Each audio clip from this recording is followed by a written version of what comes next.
And here we go, Monday, January 24th, 2022. Ermanni and Edwards, the bottom line, Woodward Sports Network. Ryan Ermanni, Braylon Edwards, good afternoon to you, my friend. Man, I had a nice chill weekend. Just relaxed, watching football on Saturday. Watched football on Sunday, hung out with the fam. Brother had a little party at his house for my other brother, Bailey, whose birthday it was. Happy birthday, Bailey. Yeah, I appreciate that, man. So, we just watched the game, watched the Francis and Ngannou fight with Cyril Gane. And I was excited for today because of yesterday, and we'll get into that, but just how good the games were. And then I woke up and saw this stuff outside, as you see, which typically you're supposed to receive in the wintertime, so I can't be too upset. But it just caught me off guard and to put a little damper in my day until I got here with my guys, man, and picked me up. Yeah, well, Tom Mazawey felt like he was watching porn all weekend because the games were so good. Why is it over? Why is it over? Fans only pages, It man. can't ever be that good again. It can't. It's impossible. Now, for an NFL guy, Tom, what was this weekend to you? Like, you love the NFL better than anything as a sports fan. It's euphoria. Yeah. I'm very sad that it's over. Because nothing will ever top that. Yeah. I've never saw a weekend where 4 games ended on the last play of the game. Crazy. Unbelievable. Stafford against Brady. Rodgers screwing me. Ooh. Tennessee going for 2 points. What are you, out of your mind? And then a coin flip deciding a game. Set the table, Tom. Set the table. I'm talking. Speak on it. Are you kidding? Set the table. Alex Mayer is back with us today. Alex, He's back. what's up, baby? What's up, guys? How you doing over there? You look good. You see that? His face looks nice and smooth. Yeah. He looks I had a lot of time on my hands for Drinking COVID, water. so COVID one of the made side him more effects is powerful than it ever. takes your beard away. Little Omicron, if you will. A little bit. Okay. But I did choose a pretty Corona. good weekend to get sick and watch some football. But I don't know if I'm going to enjoy watching the games more or enjoy listening to Maz talk about them today. I've already heard enough. Sam Reynolds I feel is like a kicking caged it. animal. Sam Reynolds is with us. How you doing, big guy? Oh, I am the happiest I have ever been to do a show. Both games yesterday were so amazing, and the day before, but yesterday in particular went exactly the way I wanted. I wanted Brady to go down and to play terrible, and he did, despite that they tied the game. The Rams choked all over themselves since the only reason they were back in the game, and the Chiefs and Patrick Mahomes, like I said, since the day he stepped onto the field as a starter, was the best quarterback in the NFL, and he still is, and he's on the GOAT trajectory. Look. I won't go so far as I'm to not say gonna Tom go Brady there. played bad. Right. Everything else I agree with, but Tom didn't play bad. And look, Mahomes is on track he had now. De La Salle High School's offensive line Yep. blocking for him, so let's start And the there. receivers. I actually posted at one point, I said, I wonder if Central Florida's receivers are game ready. Yeah. Because they have a couple guys that can join in, but, we'll talk about That it. was good, though. So this Yeah, divisional weekend, the road team won 3 of the 4 games. It was Should have won incredible. all 4. 3 games ended on walk-off kicks at the buzzer. 1 game ended on a walk-off touchdown in overtime at the buzzer. Just an incredible weekend. In Braylon, just big picture view of this weekend. I'm not sure we've ever seen anything like this collectively, nor I don't know how we ever see anything like it again. So I would definitely agree with you saying we've never seen anything like this. If you just go with you can go with the storyline from the Stafford and Brady game and just start there. You can go from the experts, I don't even want to say expertise, but just the talent level that is Patrick Mahomes, that is Josh Allen. Like we've never seen anything like that, but because of the talent that is in the NFL, oh, by the way, Herbert's in the NFL. Oh, by the way, Mac Jones is the young guy coming up. Oh, by the way, insert young guy here. You're going to see something like this again. It may be a second, but you're going to see something like this again, man. It was just unconscious. And I said it last week. The first one to blink, well, that'll kind of decide the game. The first one is quarterbacks that can't respond, that has to blink, that has to take a second and take it in. And that never really happened. I mean, you can argue that Josh Allen didn't respond on the field goal once Mahomes and them got the field goal. But other than that, nobody blinked, and you feel bad that You know why he didn't respond? Yeah. Because he was on the sideline from a coin toss. No, I'm talking about in the second. I'm talking about in the first half. I'm talking about the first field goal that was kicked. in the third quarter. Yeah, we'll get to those overtime rules, Maz. I just, because, look, a lot of people are talking about it, and it is a part of the game. Whether you agree or disagree, it's something worth talking about. We'll explore that. We'll go through the games as well. Maz, I know your Super Bowl champion was the Packers. They're out on Saturday. Yep. Really, just a Played dud. a crap game. We'll get to that, and, of course, the wild one last night between the Chiefs and the Bills. But we got to start with the Rams and the Buccaneers, Braylon. Matthew Stafford is one win away from the Super Bowl. And all of this talk here locally, too, is on Matthew Stafford, because if there was one thing that's very apparent, it's you had a guy here for 12 years that gave you the ability to win. If you look at the quarterbacks in this weekend's games, you know, Stafford, Brady, Rodgers, Burrow, Mahomes, Allen, you got to have one of those guys. I mean, look, San Francisco's winning with Jimmy Garoppolo. I would not lump him in this. They're winning in spite of him. Is there 100% of anything? No. But if you have one of those guys at quarterback, chances are you're playing this weekend and you got a chance to move on. Stafford has proved now he was one of those guys. And you can't help but correlate back to Detroit. How were the Lions organization not able to put a winner around him? I think that's where a lot of the conversation has gone today. Well, I would just start with this. There was a lot of negligence on the front office of the Detroit Lions in Stafford's 12 years here. There are times where they could have put people in front of him, but put people around him to help him. I mean, in 12 years, he had 2,000-yard rushers, and one limped into a 1,000-yard rushing season, and that was Reggie Bush, because he was injured, I think, 4 or 5 games of that season, which actually speaks well to him. But they just never consistently put the pieces around him. Like at every turn, it just seemed like they wanted to give the middle finger. Now, I'm not taking anything away from I'm not putting any blame on Stafford. He deserves a lot of the onus when he was here. He made a lot of bad decisions in key moments. He couldn't get the big wins in big moments. He had big games, contrary to the Seth Wickersham the interview piece. He had some big moments, and he couldn't deliver sometimes. But the Lions just at every turn gave him the middle finger. I mean, we were talking about it off camera. And Ndamukong Suh should have been playing right next to who? Aaron Donald. And instead, who did we draft? Eric Ebron. So it's situations like that when you just look at the negligence in the front office and just like, dang.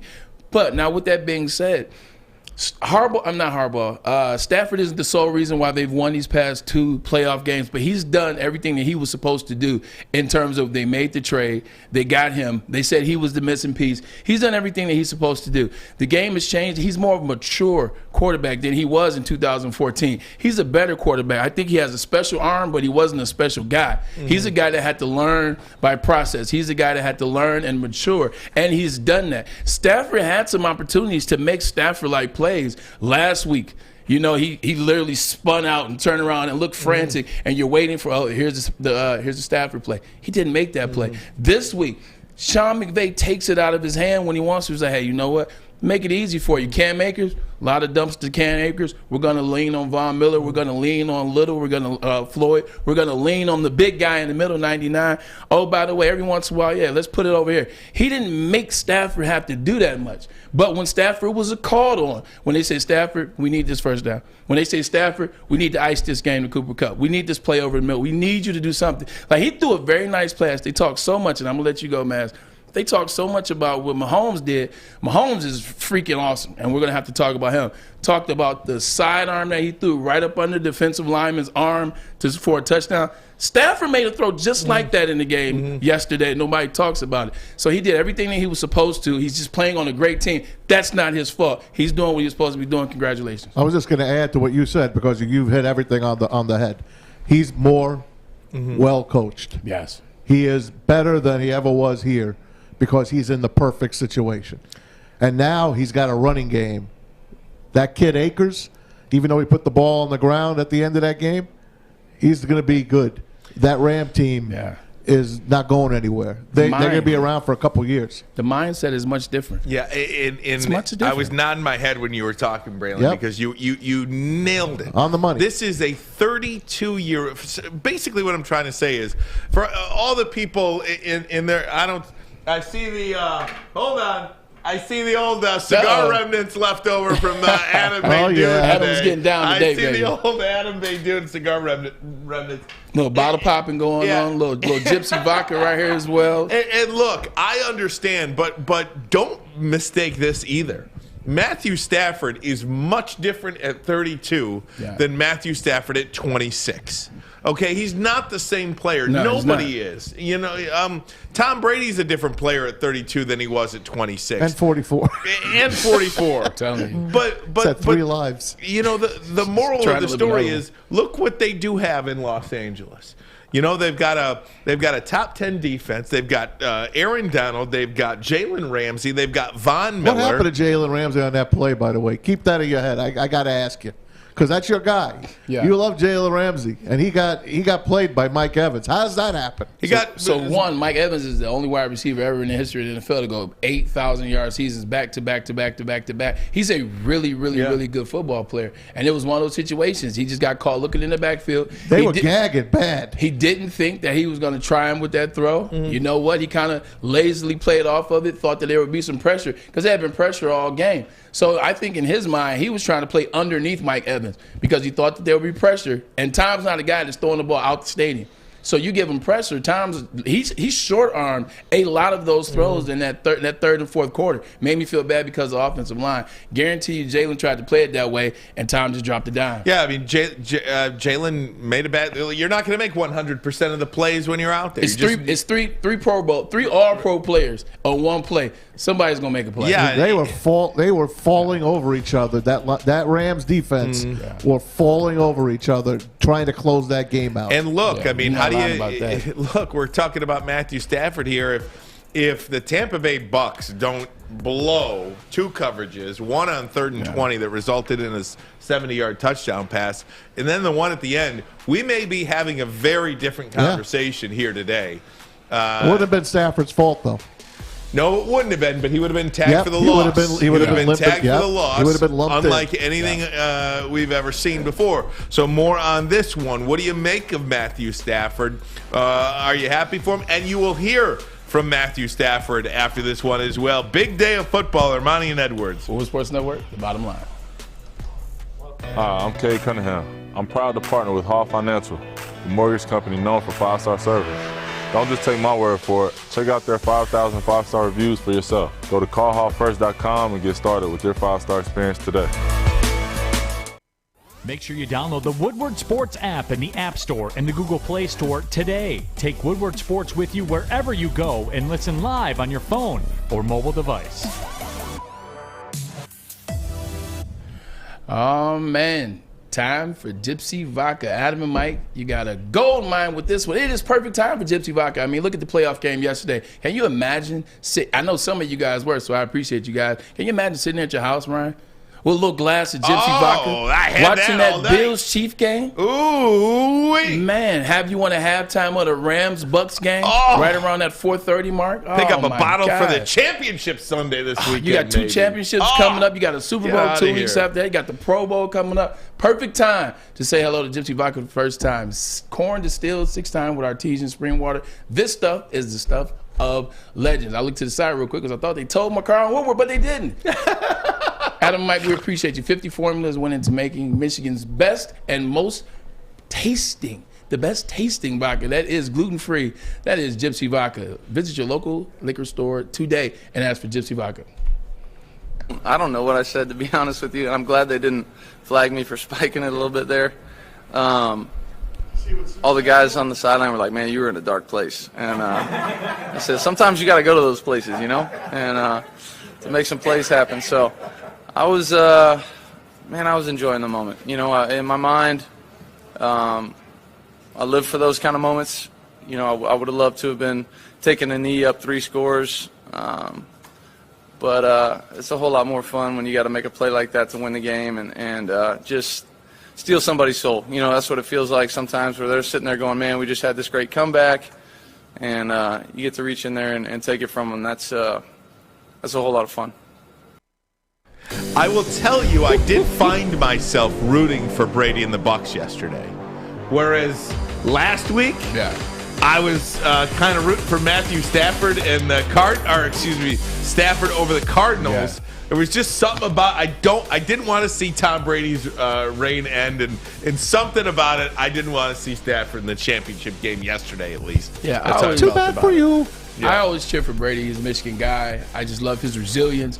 I love his message, and he's gotten even over the years as he's become more outgoing, outspoken, and really showing us his personality. And his, you love him even more. Plus, it's just the moments. Like you saw yesterday was another opportunity to have one of those memes of Tom Brady with the busted lip, down 27-3, and now he comes back, wins the moment, they win the game. It's a Tom Brady-esque type story. It was the perfect setting, but just like my man said right there, not so fast. I got to steal your soul, and that is exactly what Matt Stafford did. Hell, you talked about it off camera, man. Who else did he steal the soul from and play yesterday? He played Sue like a violin in that play. He did. He knew it was coming. Yep. He knew it was coming. He knew how to get under the guy's skin. Yeah. That was beautiful. What did you read into that when Sue went after Stafford in the manner in which he went after him? Frustration of them losing because at that point they were down by a pretty good amount at that point. They were going up and down the field. Yeah, I want to say at that point it was 27. I think 27-3. No, I don't think it was that. No, it was earlier. It was 20-3. It might have been. It was earlier in the game. I think it was 23. It was the first half. But it's one of those situations you're frustrated that is happening to you this way. Your defense isn't playing near as good as you Actually, should. that led to a touchdown, so I think it was 14-3 at that point. Yes. It was 14-3, yeah. But your defense isn't playing as good as it should be playing. You aren't doing anything. Vita Vea and you in the middle, you aren't plugging anything, which is a waste of size if you ask me. So I think he came in, got a big hit on Stafford, was frustrated, got a physical hit, and Stafford kind of, foot was left out there. Sometimes it happens on accident. And he tried to take it and do more with it, and Stafford said, perfect opportunity to get him. Hey, all the memes were coming out. The 28-3, New England losing to Atlanta. You saw that number, 28-3 versus 27-3. Then they do 24 unanswered points to tie that game. If that game, I thought for a minute that Tampa Bay was going to go for 2 and the win. Back when they were going to head to tie it, and Matt Gay needed the extra point to tie that game. Not Matt, Ryan Suckup at the point. Yeah. I said, man, I bet you he goes for 2 here. They got him on the ropes. I would have went for it. They got him on the ropes, and then Cooper Kupp gets open. How does that happen? I would have went from it from the standpoint of, I'm not an analytical guy, but I don't think that's an analytics moment. That's just a balls moment. Yeah. Do you have the stones? Do you have the stones? You've come back from 24-0. They're already, like you said, clamoring and falling over people. They're trying to get the game over. Yep. Not only that, but if you go for 2, you take the lead. Now there's a different type of intensity. There's a different type of pressure on Matt Stafford when they get the ball on offense. See, that pass that he threw to Cooper Kupp, it was a smooth pass. It was very easy. It was a dumb blitz by Ty Bowles, one of the worst calls I've ever seen in the playoff. You blitz the slot cornerback. You leave Antoine Winfield Jr. one-on-one with the best wide receiver in football right now. You leave him one-on-one. Oh, and let me sidestep.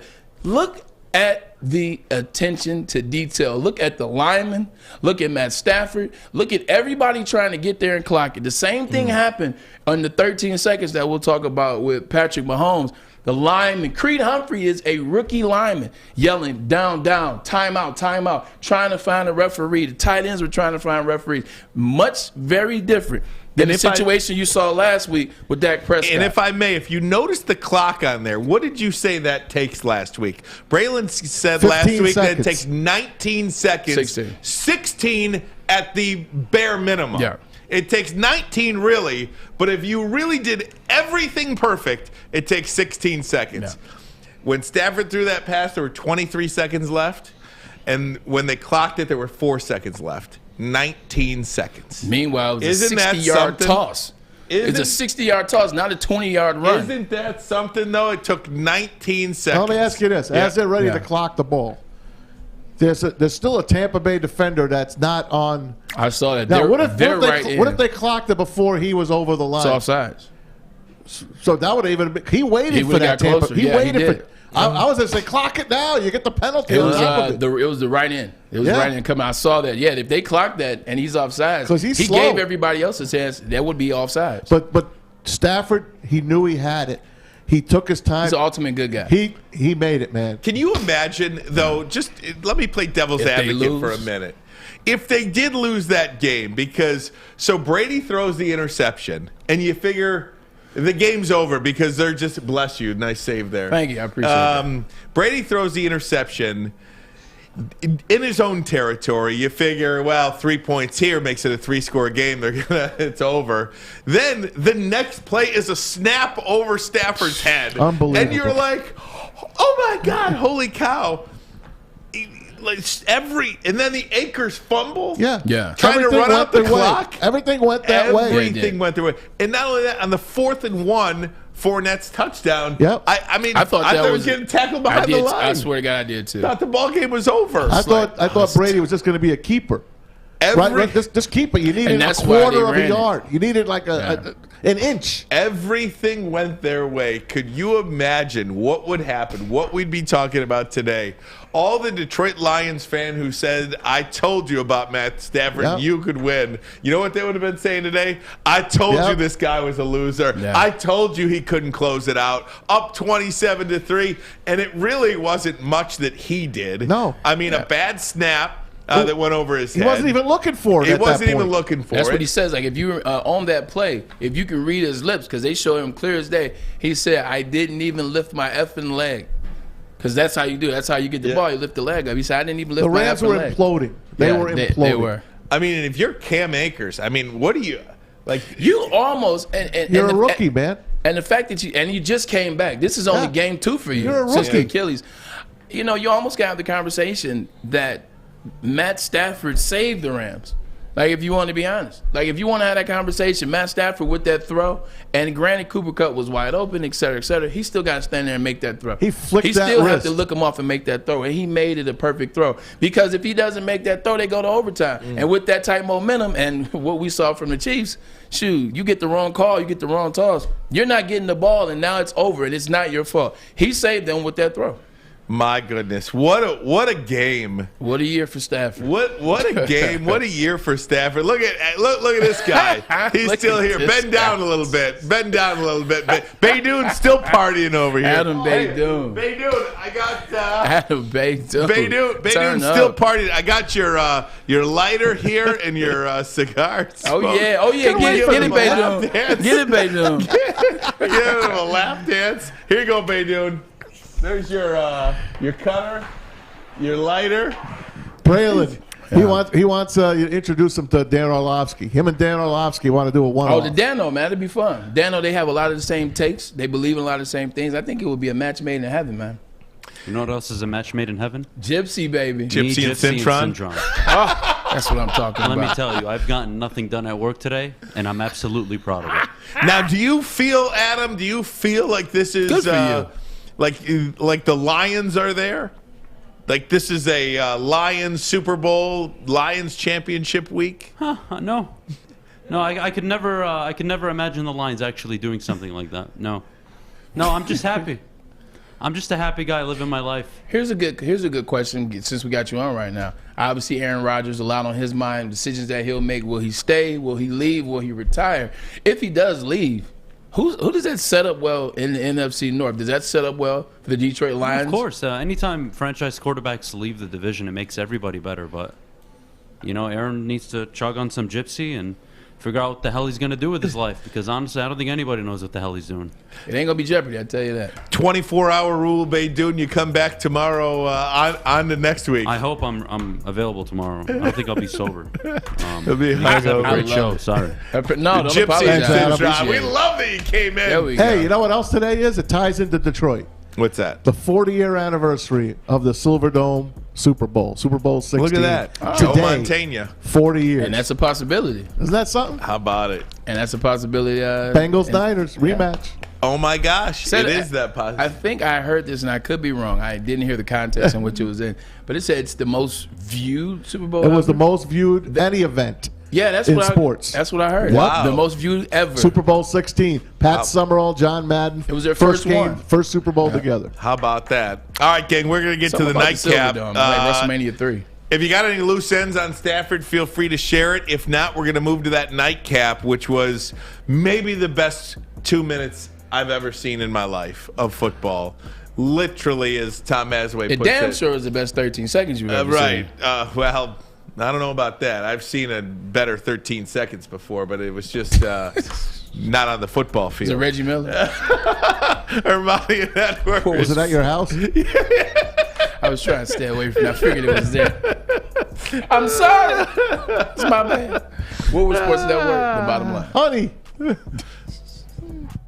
6 dark corners, a driveway and a patio, 5 windows that could become doors. Every house has unique security challenges. Guardian Alarm has more tech, more team, and more ways to help keep them all safe. Get a professionally designed and installed security and smart home system from Guardian Alarm. Sign up today and get a free video device. Guardian Alarm. Smart, right from the start. Call 1-800-STAY-OUT.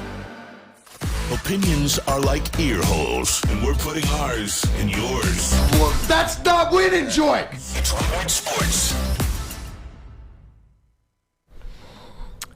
Hey gang, I want to tell you about Les Stanford Chevrolet, located in the great city of Dearborn on Michigan Avenue. General Motors announced the all-new electric Chevrolet Silverado. Reservations are now open on Chevy.com. Les Stanford will have one of the largest allocations of that vehicle, so make sure you get in line at Les Stanford Chevrolet. For more, call them today, 313-565-6000, 313-565-6000, or hit them up online, lesstanford.com, lesstanford.com. Les Stanford Chevrolet. Find new roads. Find him. Find them. You still have time to get the field goal, but it looks pretty grim there. What, you have any special advice to Pat right there? Do you have any words for him at that point when Buffalo took the lead for the last time? Yeah, when it's grim, be the Grim Reaper and go get it. So he did that. He went. He made everybody around him better, which he is great at, and you know, he just does it effortlessly. When it gets tough, you know, he's going to be there battling, and players appreciate that. The great Andy Reid talking about a message perhaps to Patrick Mahomes. You got that right, by the way. The great Andy Reid. Yeah. That's a hell of a coach. He is. He's what, second most wins all time? I mean, only behind Shula? Hey, it's nice to have Mahomes, but that's a hell of a coach. Again, no, but look, you talk about, and we talk about this often, we talk about it with Braylon all the time.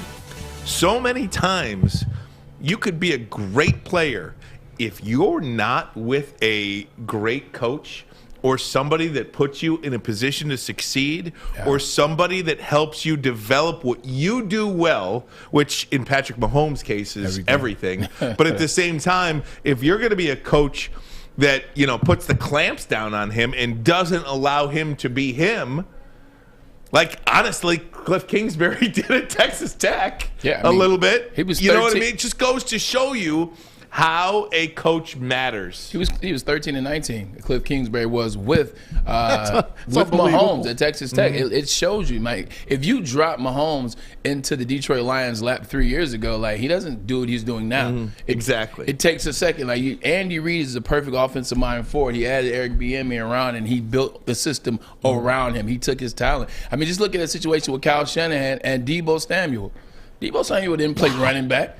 He never played running back in college or in high school, but Kyle Shanahan found gold. Kyle Shanahan liked the way in which he ran the ball. Like, when the ball is in his hand, he runs like a running back. He's great at motion, he's physical, and he's a selfless guy. So he found the guy that, you know what, we can do this with you. Deebo Samuel had 1,300 yards rushing this year and didn't start running the football until Game 5. Until Game 5, it takes the right person to cultivate the right situation. That's why it's going to be interesting who takes that job in Chicago, because you essentially have another guy there could be special if Brian Daboll wants to come to Chicago and be the head coach. Can you imagine if Brian Daboll tried to implement some of the things that he's doing with Josh Allen in Chicago with Justin Fields? But it just, you know, kind of like that. Jim same Caldwell is rumored to go to the Bears.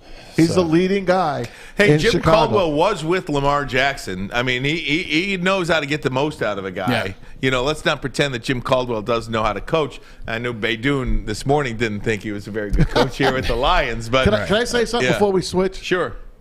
Matt Stafford, by the way, going back to him, I think he saved Sean McVay's ass. Yeah. Because Sean McVay was playing way close to the vest, handing Akers the ball at the end of that game. Not one throw towards the end of that game to try to put it away when Tampa Bay knew they were just going to run it up the middle. Stafford saved him. I agree with you, but Braylon, if you're up 2 scores and McVay has Stafford throwing the ball all over the place, and heaven forbid he throws an interception, I mean, we're calling for that dude's job today. Yeah, and that's what I think, and that's why I said it goes to what you have around you. And I said Sean McVay, he just takes the ball out of Stafford's hands. He doesn't want Stafford to have to beat himself for no reason. They were up enough. Their defense was playing well enough. Like sometimes once you get into a certain mode, it's hard to get out of that mode. And they were in the mode of, hey, you know what? We're going to run the ball out. We're going to couple little quick passes to Cam Reddish. I'm not Cam Reddish, the basketball player, but Cam Akers, give him the ball at the backfield, a couple quick dunks. We'll look for Van Jefferson, get him the ball as well. Stay away from Odell, kind of where they're going. Stay away from Cooper Kupp, and we'll just win it that way because our defense is playing so well. And they got into that zone of, Aaron Donald. Von Miller was at the defense. I can't pronounce the other guy's name, number 48. He was at Tom Brady. He could have had a couple strip sack fumbles on Brady, but Brady was able to get the ball off. So then all of a sudden time starts coming back, and now you're like, oh shoot, now I got to change the rhythm. I have to change Matt Stafford's rhythm, and sometimes it's not an easy thing to do to just, all right, run. All right, cool. Now we need you to start throwing the ball again and all around like it's the recess and it's the playground. Sometimes it's hard. Silly question for you before we get into the teeth of this Bills-Chiefs game. What happens within the course of a football game where through what are they in a football game? 60 minutes. 60 minutes.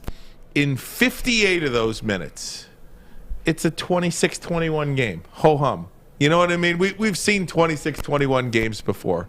And then all of a sudden, can't stop anybody. Like, it's just gas. Floodgates open Defense, up. Gas. You cannot stop anybody with a switch.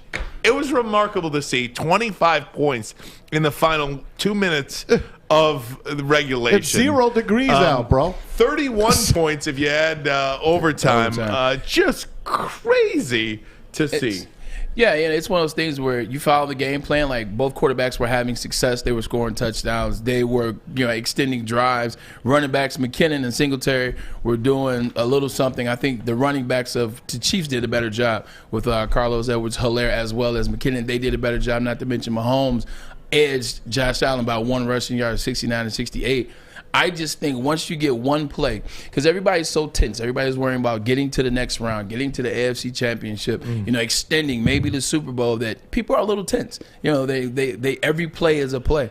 Once you have that one play where you hit it and you score, or it's a big play, then you're able to say, you know what, the hell with this. This is football like any other day. This is just like when I was in high school. This is just like when I was on the playground. This is just like last week, if you will. And that's what happened, man. That Tyreek, they had the punt return. Peace. They called the punt return back. He messed around, did it again. And then they throw the pass over the middle. He takes off for 70 yards. Like, then you just start to see these guys get into a rhythm. And look at this. Tyreek Hill say, you know what? I forgot I am Cheetah. Let me go ahead and throw you these deuces while you're still ahead of me, by the way. Like, unbelievable. He realized who he was. He said, I'm the guy that got a 99 to start the season this year or last year. He's healthy now. Yeah, he's healthy now, and official. Patrick Mahomes is, he had 400 yards last week, and he won 8 games out of 9 going into the playoffs. It's like, hey, you know what? I'm Patrick Mahomes. I'm the guy. Like, all it takes is one. Like Travis Kelce with that catch. That's a hard catch. He threw it behind him. He caught it hands on top of the ball and then hand under the ball, kind of like a trap situation. It's not an ideal way to catch the football, but you just realize who you were, and that's what they did. If they had to kick a field goal there, the Chiefs, they weren't going to kick a field goal. Nah. They were going to go for it. There was no one trying to kick a field goal at that point in the game because it was up and down. Up and down. The only reason the Chiefs kicked the field goal at the end of regulation is they had no choice. They had no more time left. But if they would have tried for a touchdown, they probably would have gotten it because both defenses couldn't stop anything at that point. And if you look, You asked about a guy, Maz, last week. Yeah, I believe it was last week, or maybe it was before the Steelers game. You asked about a guy named Mecole Hardman. Yep. You said, where's he been? And I said, since they lost Sammy Watkins, hasn't been the same because he's not that 3 wide receiver kind of position that he plays, and he can kind of be sneaky and hidden because they're so focused on Sammy Watkins and Tyreek Hill. And Kelsey, they haven't had that. Insert Pringle. Look at what they did early on in the game. Score with Pringle. Sure. Then who got open? Oh, there was a Mecole Hardman sighting. I think he had 2 runs, 31 yards between the two of them, and he had a touchdown. They're clicking on all cylinders, man. And McKinnon. It's gonna be scary. The one thing they did wrong is Harrison Butker, who's a great kicker, missed. Yeah. That was it. But he made up for it. Exactly. He made up for it. They're a runaway train right now. If you look at Tyreek Hill, Jamar Chase, Cooper Kupp, he missed the extra point too. These guys, speed. I mean, you always try to correlate it back to the Lions and how they could compete with teams like that. Speed, man. Yeah. This is a very simple game. If you got fast players, you're going to win. If you don't have fast players, you're not. Buffalo has fast players. Cheetah's a different type of speed. But that's what I'm saying. Yeah, he's a fast guy in the NFL. Tyreek Hill is a human freaking joystick. He is a video game. Catching a ball going backwards? Yeah. And then go...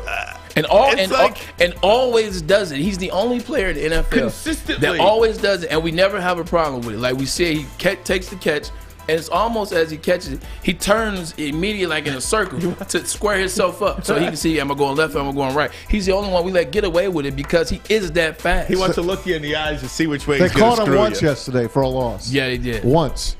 But what did Mickey tell Rocky? What wins? Speed. Greasy, fast, speed. And even on that one, that could have been a loss of 15, but it was only a loss of 3. Correct. Oh my gosh, he's a freak. We'll get more into this He one, including video of Patrick Mahomes going through the crowd to find Josh Allen. If you are Josh Allen in the Buffalo Bills today, what do you do? How would you address your team if you were Sean McDermott? Because that team gave everything they had, and for the second year in a row, you lose to a team that just flat beat you. How do you approach that one? We'll talk about the Bills and the end of 13 things. seconds. We got to talk and about 13 the 13 seconds. Right. How do you allow that to happen? That's tough. Ermanni and Edwards. Leslie Frazier's got some I'm explaining. sick for them. Mm-hmm. Woodward Sports Network, the bottom line. Fellas, football season is here. It's time to make your grooming experience easy like Sunday morning. Get to Lady Jane's Haircuts for Men. Walk in, relax, watch your favorite team play, and before you know it, your hair will be game ready. Get to Lady Jane's, open 10 to 8, 7 days a week. Walk in anytime. It's wicked awesome. Make sure you download the Woodward Sports app in the App Store and the Google Play Store today. Take Woodward Sports with you wherever you go and listen live on your phone or mobile device. Hey, gang, it's Maz for the Folding Warehouse in Hamtramck. Guess what? I was in Hamtramck just yesterday. We passed it, and I said to all of my family, that's the Folding Warehouse. Check it out. It's a beautiful place. Go in there, have some fun. Just like my boys up at the top there had some fun, breaking their trophy for being the folding champion. What's folding? Here you go, right It's here, throwing a football at bowling pins. That's right. 2 of my favorite games in the world. Put them together, and you got folding. Make sure you ask for the host with the most, Chris Hutt and his wife Noni Hutt. Tell them that Woodward Sports sent you. Get on out there with your team building event, or you just go on your own. 2 ways to play: $10 unlimited open play. Go when it opens, stay till it closes, or have a private lane reservation. How about over 100 beers to offer? The $2 mystery beer machine and multiple open full bars. Not open, you got to pay for it, of course. You bring the food or have it delivered. Enjoy yourself. Get your fold on. Check them out at foldingwarehouse.com. I'm just kind of sorting it all out right now.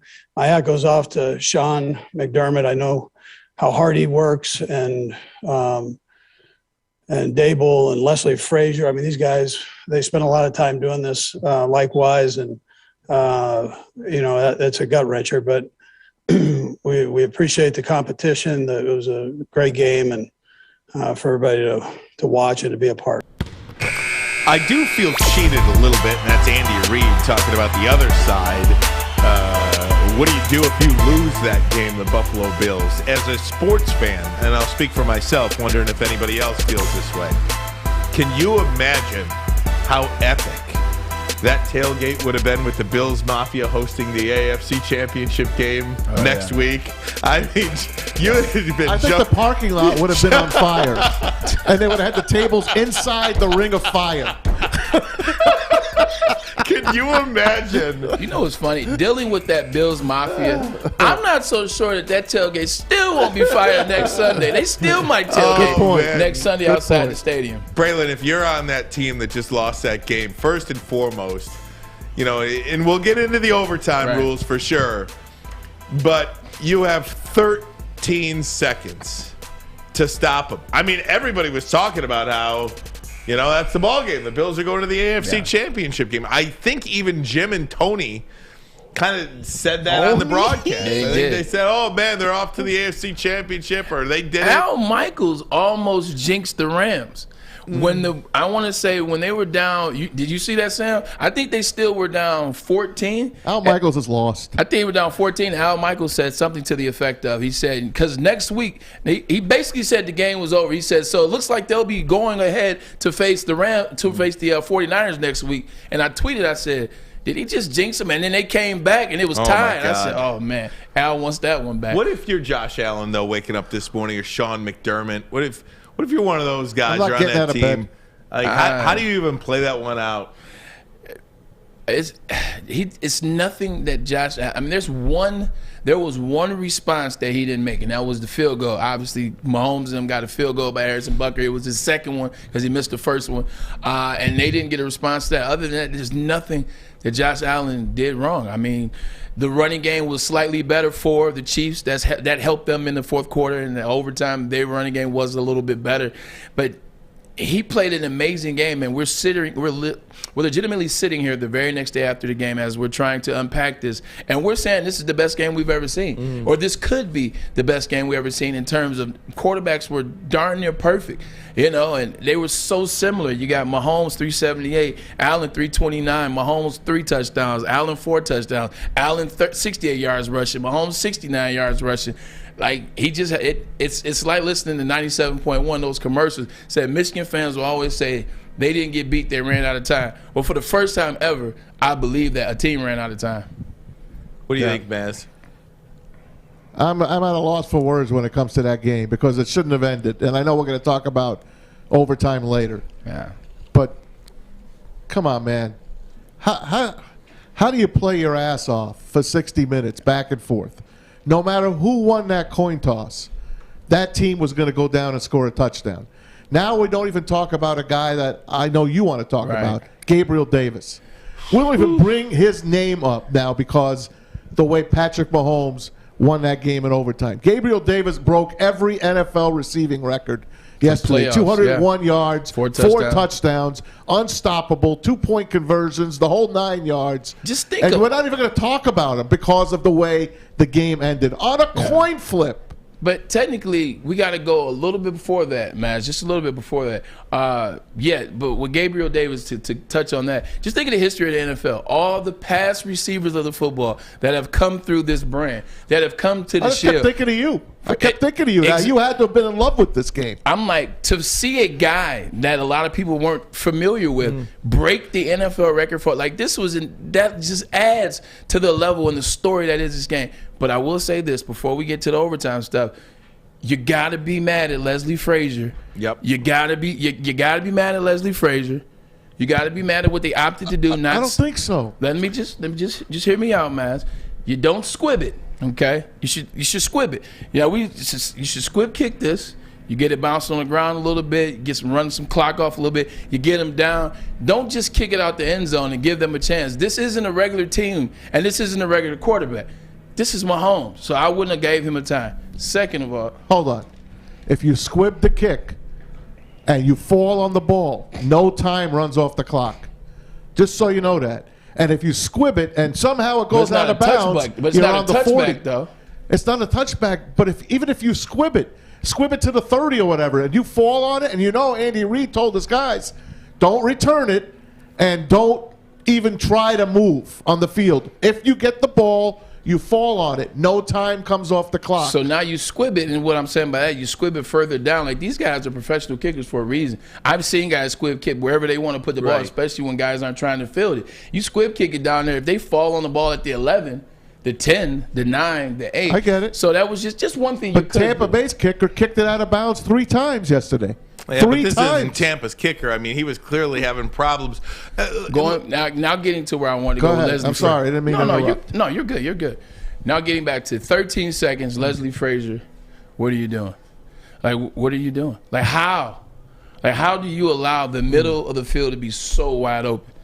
Like, the first throw, it was just ridiculously wide open. Second one, it was a bit more compacted in there. It was a darn good throw by your boy Mahomes. It was an excellent throw. But the first one was wide open. I just don't understand why you aren't playing a zone blitz type play.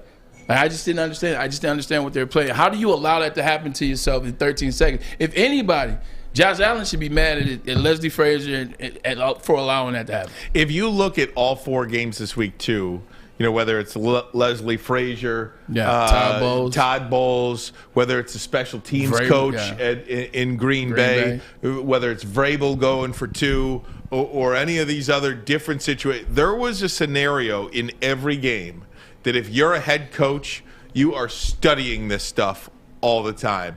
Because you could – look, we talk about the squib kick or kicking it out of bounds. We all thought the game was over at 13 seconds. We all thought it was over, including Sean McDermott. He thought it was over. Josh Allen, he thought it was over. Leslie Frazier, he thought it was over. The only thing that doesn't end that game there is a defensive penalty. Maybe some type – that's what you're thinking, right? Like we've won this game except if we have – pass interference at the 50 or 40-yard line, they're going to get another crack at it. It's situational football. And you've got to practice this stuff. This is what I don't understand. They definitely have practiced, and certain circumstances, some pressure makes diamonds or it makes a lump of coal. In this situation, for me, as the players, let's take it out of the coach's hands. Let's just talk about the players on defense. Micah Hyde, who's one of the best safeties in the game. He's an all-pro safety. Crazy. They got 2 all-pro safeties, and neither one of them made the Pro Bowl. So we might need to start changing the way we vote for the Pro Bowl. But, you have these guys. You guys are the best, the number 1 defense in every category. You got 13 seconds. If I'm this a knowledgeable individual, and I'm like, all right, they're at the 25-yard line. They have 13 seconds. They're trying to get in the field goal range, right? He can't take a lot of time dropping back, which means he's going to throw fast throws, which means they're only going to be at a certain depth, which means you play underneath and over top. Like, you know where that ball is going to go. You know they only have a couple minutes or a couple seconds to throw that ball and get it out there. Those guys were way too open for you to know, as the number 1 defense in the NFL, that they got 13 seconds to get in field goal range. 13 seconds to cover what? 45 yards? 13 seconds. That's a shame on the number 1 defense in the NFL. I get it. Mahomes is great. He made 2 great plays. Kelsey, I get all of that. But you guys are the number 1. You stayed back last year and you watched the confetti fall. You didn't want this to happen again. You know how that moment feels. You got 13 seconds to make Josh Allen and your team look right, be right, have amazing game in Arrowhead. And you had 2 plays with mental errors, and you didn't come to play, and you lost. If I was the Bills fan, let's just make them the Lions. I would probably not have left my house today. Would have been sick. Yeah. Yeah. I'd be in a coma right now. Sick. Can a you sports imagine coma, the and I know I'm Lions exaggerating. That's the way. But I'm really not exaggerating. If the Lions ever got to this point, and lost like that, that's how they'd lose. Yes. That is how they'd lose. I would have choked on my puke. I know. Guys, we mentioned the overtime, and we're going to stay with it with this. Overtime. Do they need to change these rules? And we got great video, if you haven't seen it, of Mahomes tracking down Josh Allen. Just want to show you that video. We'll do it next. Ermanni and Edwards. Woodward Sports Network, the bottom line. Life is full of hard choices. We're here to make one of life's biggest decisions as simple as possible. My name is Christina Gennari, and for over 20 years, I've helped hundreds of families buy and sell homes. We cover all of Metro Detroit and more, from large luxury homes to starter homes. We will work hard to make sure that you get the home of your dreams. So if you're in the market today or even thinking about buying or selling in the future, make the obvious choice. Christina Gennari, the obvious choice in real estate. Visit us at soldchristina.com today. What's the over-under? Should I tease? Who is the lock of the night? Make sure you're watching Woodward Bets to get the latest in sports betting and more. Woodward Bets daily on Woodward Sports. Hey, gang, I want to tell you about Lady Jane's Haircuts for Men. You go to a barber out there, is he closed today? It's Monday. You know what? We're never closed here at Lady Jane's. We're always available 7 days a week, 10 a.m. to 8 p.m. to fit your schedule. You need a haircut today? You want to look good on a Tuesday? Come in on a Monday. You want to look good on a Monday? Get ready? Come in on a Sunday. You want to look good on Friday night? Come in Friday at lunch. We're here all the time, all day, every day. Just walk into Lady Jane's Haircuts for Men. Walk in, sign in, sit down. Before you know it, you are handsome and clean. Ooh, wee. Lady Jane's Haircuts for Men. We're wicked awesome. Wicked.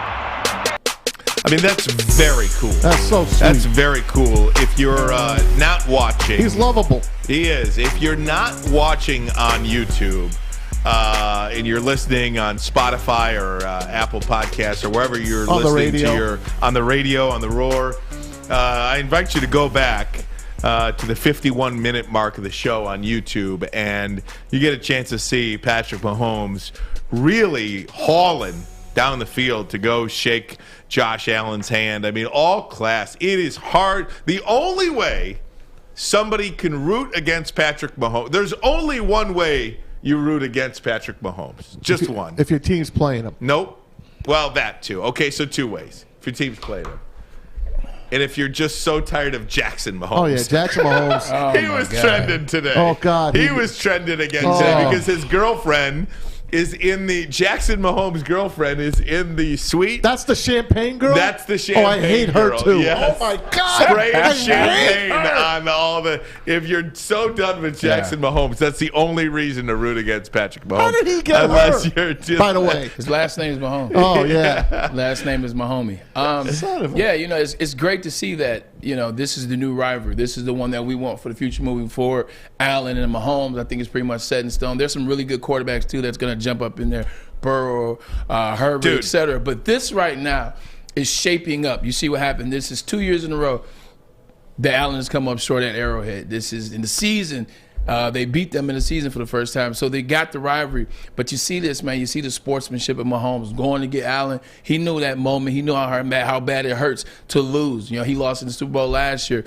It's the more things change, they stay the same, because this is very symbolic of Tom Brady and Peyton. Hated each other as rivals in terms of playing against them, but it was so much respect. As soon as those games were over with, you see Tom looking for the sheriff, or you see the sheriff looking for the GOAT. So it's the more things change, they stay the same. Can I say this? Yeah. The AFC, it's going to be like the 1970s when the AFC owned the NFL. Oakland, starting with the Chiefs, Steelers, the Dolphins, the Steelers, the Raiders. Yeah. Go through them all, the Broncos. They owned it. How do you list the quarterbacks? I wrote this down. Mahomes, Allen, Burrow, Mac Jones, Justin Herbert. So if you're the Steelers, Broncos, I forgot about Lamar Jackson. Oh yeah. If you're the Steelers, he's only been MVP. Right. If you're the Steelers, the Broncos, the Browns, the Colts, and everybody else, good luck. Get a quarterback. Good luck. Guys. It's real. And if you're Aaron Rodgers, let's just say, I mean, just for hypothetically Stay speaking, in the NFC. Yes. You know, go New Orleans. For all the talk about Aaron Rodgers going to Denver or Las Vegas or Pittsburgh, forget that. I think he's done, by the way. I do too, but we can get to that. Yeah, like for what? Like, if I'm him, I'm trying to stay in the NFC, and I really only want to go to the Saints. Mm-hmm. I feel like if I'm Aaron Rodgers or if I'm Russell Wilson, like those are my two words away from being in the NFC Championship game. Yeah. I'm not trying to take anything away from Stafford. Like I said, no slander here, but truth with Tristan Wirfs, they're going to the NFC Championship. And his other receiver. Godwin or AB, name one. They're going to the NFC Championship. By the way, but that's a part of the game, so that's why I have to stay away from that. That Antonio Brown him Instagram leaving the field post of him leaving the field, him saying with his own GIF or Bucs GIF. eliminated. Oh my God, is that savage or what? Guys, so much talk, and I tweeted about this too after the game. It actually was kind of funny though.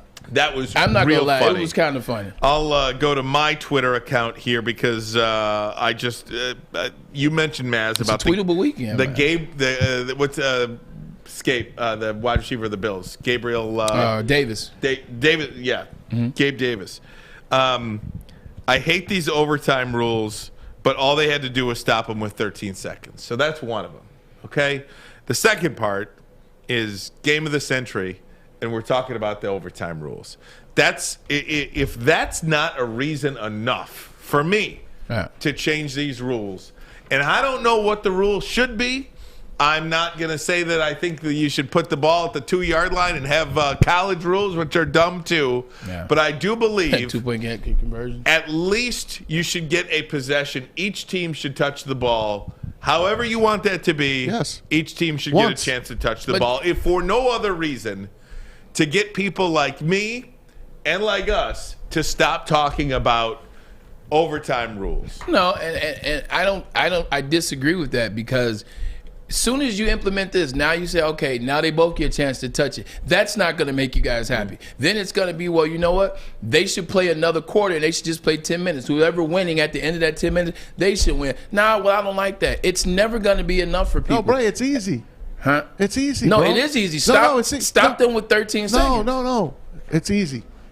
You get the ball. You each get the ball. Why? Why do you each get a chance? Kansas City scored, right?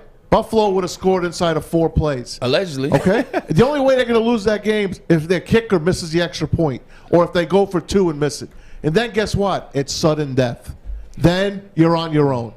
But give Josh Allen 9 touchdowns, 7 incompletions in 2 games, and he's home sitting around in his pajamas. I understand that, and I feel bad for him. Trust me, I do. The conversation we had when we first got here is like, this is one of those times where you hate the saying, but it comes true when you say, it's a shame that someone has to lose, but someone does have to lose. They had 60 minutes. They had 13 seconds. They went down there and stopped them. They had 13 seconds. You got 13 seconds for the #1 defense in football to make 2 plays or 1 play, to make a play. So now it's the Chiefs' fault that they executed in 13 seconds. I think the problem is this. It's never going to be enough. When it happened with Brett Favre against the Saints, then it was like, oh, well, that's not fair. They corrected that rule. They gave you, if you get a field goal, the other team gets an opportunity to kick a field goal or win the game. It's already there.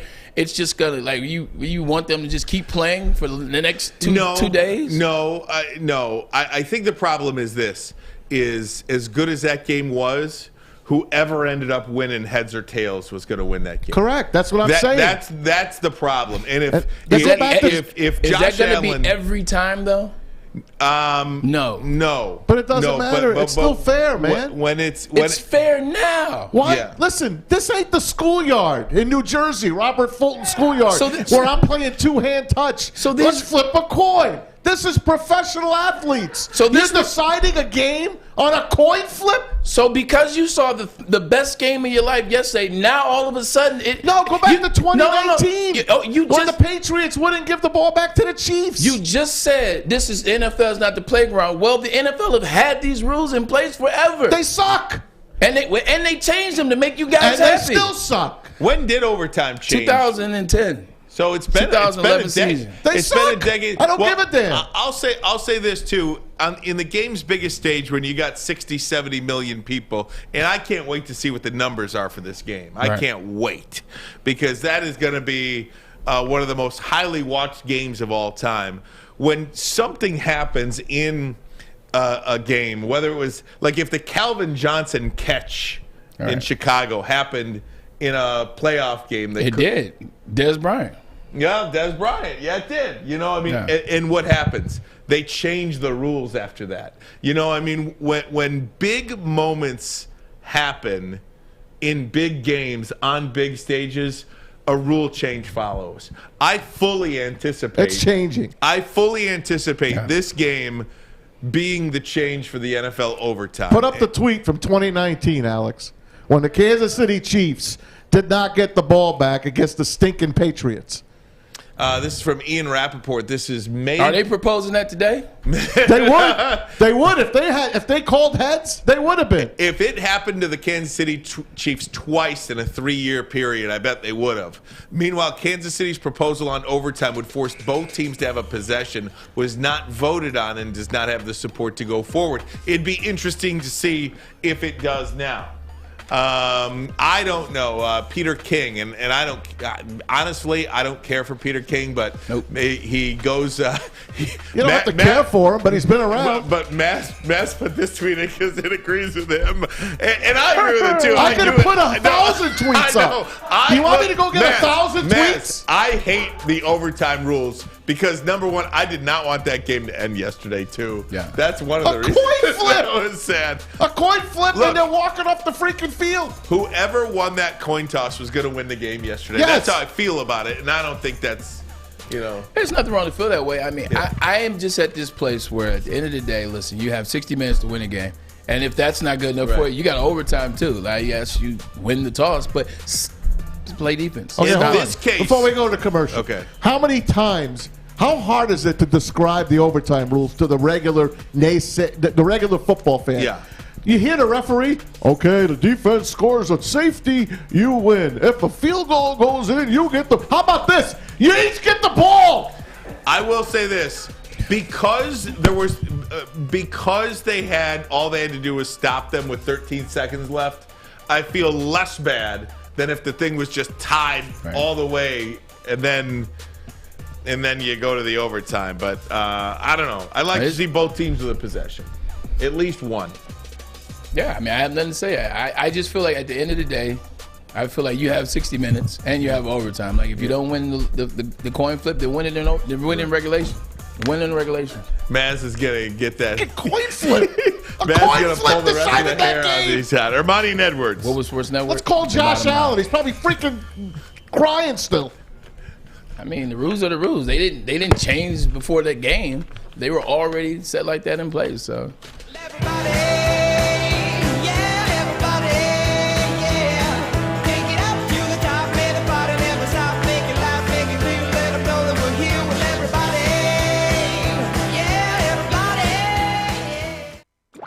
Braylon catches TDs. The slant, there goes Braylon Edwards. Edwards on a foot race, and no one's going to get near him. 80 yards for the touchdown. Ryan catches Pokemon. We all have our strengths. The bottom line on Woodward Sports. Planet Fitness is home to the judgment-free zone where you can work out in non-intimidating, judgment-free atmosphere. I don't know about you guys, man. I just want to go in there, work out, do my own thing, kind of relax, get it done, and go home. Judgment-free zone. Judgment-free zone, man. I might be lifting 400 pounds. I might be lifting 4 pounds. Ooh-wee. Don't judge me. No. I just want to go in there and get it in and have a good time, man. Membership is just $10 a month, or a black card is $22.99. What is a black card, you ask? Glad you did. Members enjoy the use of amenities such as unlimited tanning, hydro massage chairs, and total body enhancement, along with access to over 2,000 locations worldwide and unlimited guest privileges. That's one of the best features that Planet Fitness definitely does have. Unlimited guest features. Ooh, it's not bad at all, man. Join today in club online at www.planetfitness.com. No matter where you are, there is a Planet Fitness by you, and I know that to be true. Now open in Midtown Detroit at the Detroit Pistons Performance Center. Right now, $0 down, $10 a month. Planet Fitness, $10 a month. Your fitness is essential. Can I say something? Please. How do you win a game in basketball? End of 5 minutes. You have more points. In overtime. How does overtime play in NBA? It's a 5-minute period. Okay, so you play, both teams get the ball, right? There's a lot more. Both teams get the ball? Yes. Okay, how does baseball play? Both teams get a How turn. does hockey play? Shootout. No. Sometimes. Playoff. You play. In the Whoever playoffs, scores. you play until you fall And in the off. NFL, you flip a coin. Hello? Oh, man. So, hey, look, and we'll find out, right? I mean, We'll find out what they're going to do. I don't have the perfect plan, but we will find out what the competition committee says regarding Did this. Manuel Ordonez hit the home run in the top of the 10th inning? No. No, he hit it in the bottom. What do you? Oakland had their chances. Hold on, I want to hear from Braylon about this. But baseball is different how they set it up, though. Like, it's always going to go top to bottom, top to bottom, top to bottom. They don't change once in the regulation after the bottom of the ninth. They don't change it. It just goes back to what it already is, which is, okay, cool. You guys get a chance, we get a chance. I understand that. Football has been this way forever. We've only complained twice. No, buddy. We complain. You know how many bad rules football has? I'm talking about this particular They one, suck. Maz, stay with me. We're talking about this one rule, not all of them. They do have a lot of bad rules. Stay with me on this one. We've talked about it twice in since the Vikings and Saints game. We talked about it once with the Chiefs and the Patriots. Why? Because you wanted to see the game continue. And then we talked about it yesterday because you wanted to see the game continue. If this was something that came up every year, if this was something that always came up, I would have more leniency to say, well, change it. But it doesn't. It's come up twice in 10 years. Go back to the Super Bowl when New England went down and scored on the Falcons. Falcons in the Super Bowl didn't get a chance. 28-3. That's their fault. I don't care. No, Maz. It's a new game. Maz, don't do that to me, please. Come on, Maz. Braylon, it's a new game. Maz, I'm not yelling at you. I respect everything you say I do. But come on, 28-3. I don't care. It's a Super Bowl. But you should care because the damn coach should have told his offensive coordinators, keep running the ball. But it doesn't matter, Braylon. It does. The Falcons should have gotten the ball. At least have a chance. Man, stop crying for all these people. They had a chance. Stop whining for them. I want to ask Braylon because I think the Falcons didn't have a chance. The Bills didn't have a chance. They did, and they blew it. As a former player, what is the reason against having both teams touch the ball? I don't know. I'm not on the competition committee. I don't study the rubric that hard. To be honest, I completely do not know. I don't know. I don't know. It's Hold on, man. You're on offense. Yeah. You're an offensive player. Yep. You're on the sidelines. Your defense just sucked and gave it up. How are you feeling as an offensive player? You're not even getting a chance. I'm feeling like it's a team game. My defense didn't let us down, and it's not my fault. Well, it could be. But you're going home, man. But it's the game. We knew that coming into the game. Play defense. But you go back to the Falcons. Want a chance? They were up 28-3. Yeah, I mean, keep running the ball. Y'all had 150 yards rushing at halftime. You cannot get mad at the rules in place because you lost a 28-3 lead because your coach was negligent. Now, one thing you have to worry about too about the overtime situation because I hate the tie. I wish there were no ties. I hate regular season. Who gives a damn? But what I'm saying is I hate ties in regular season. So ties cost the Lions a pick. Exactly. If you're gonna try to quote unquote fix the overtime rules, you've got to fix that as well. Unless you just make a playoff rule and say that each team gets a chance in the playoffs. Hockey changes it. They do a shootout in the regular season. That's true. And they play real man sport in the playoffs. You know what?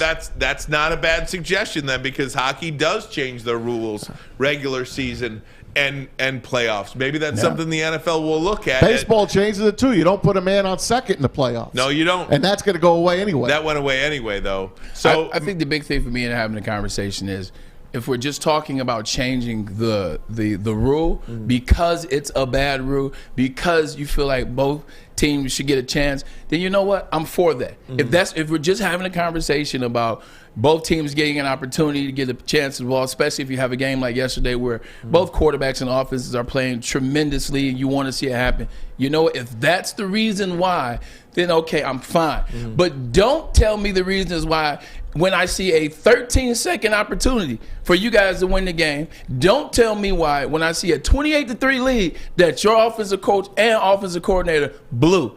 Don't tell me in those situations. Tell me all the time. I do feel less bad for the Bills in this particular situation because it was 13 seconds. Yeah. But that being said, or the Falcons, shoot for that matter. Or the Falcons, 28-3. I mean, I do feel less bad for them. You just made the Super Bowl and you didn't get the ball in overtime. You also were winning 28-3, and you chose to be negligent and take the ball out of the hands of the best player on your team at that time, which was Devontae Freeman, and what he was doing running the ball that game. That's on you. Hey, we saw the catch rule, the Des Bryant for Dallas. We saw the catch rule change because of the Calvin stage Johnson. that it happened on.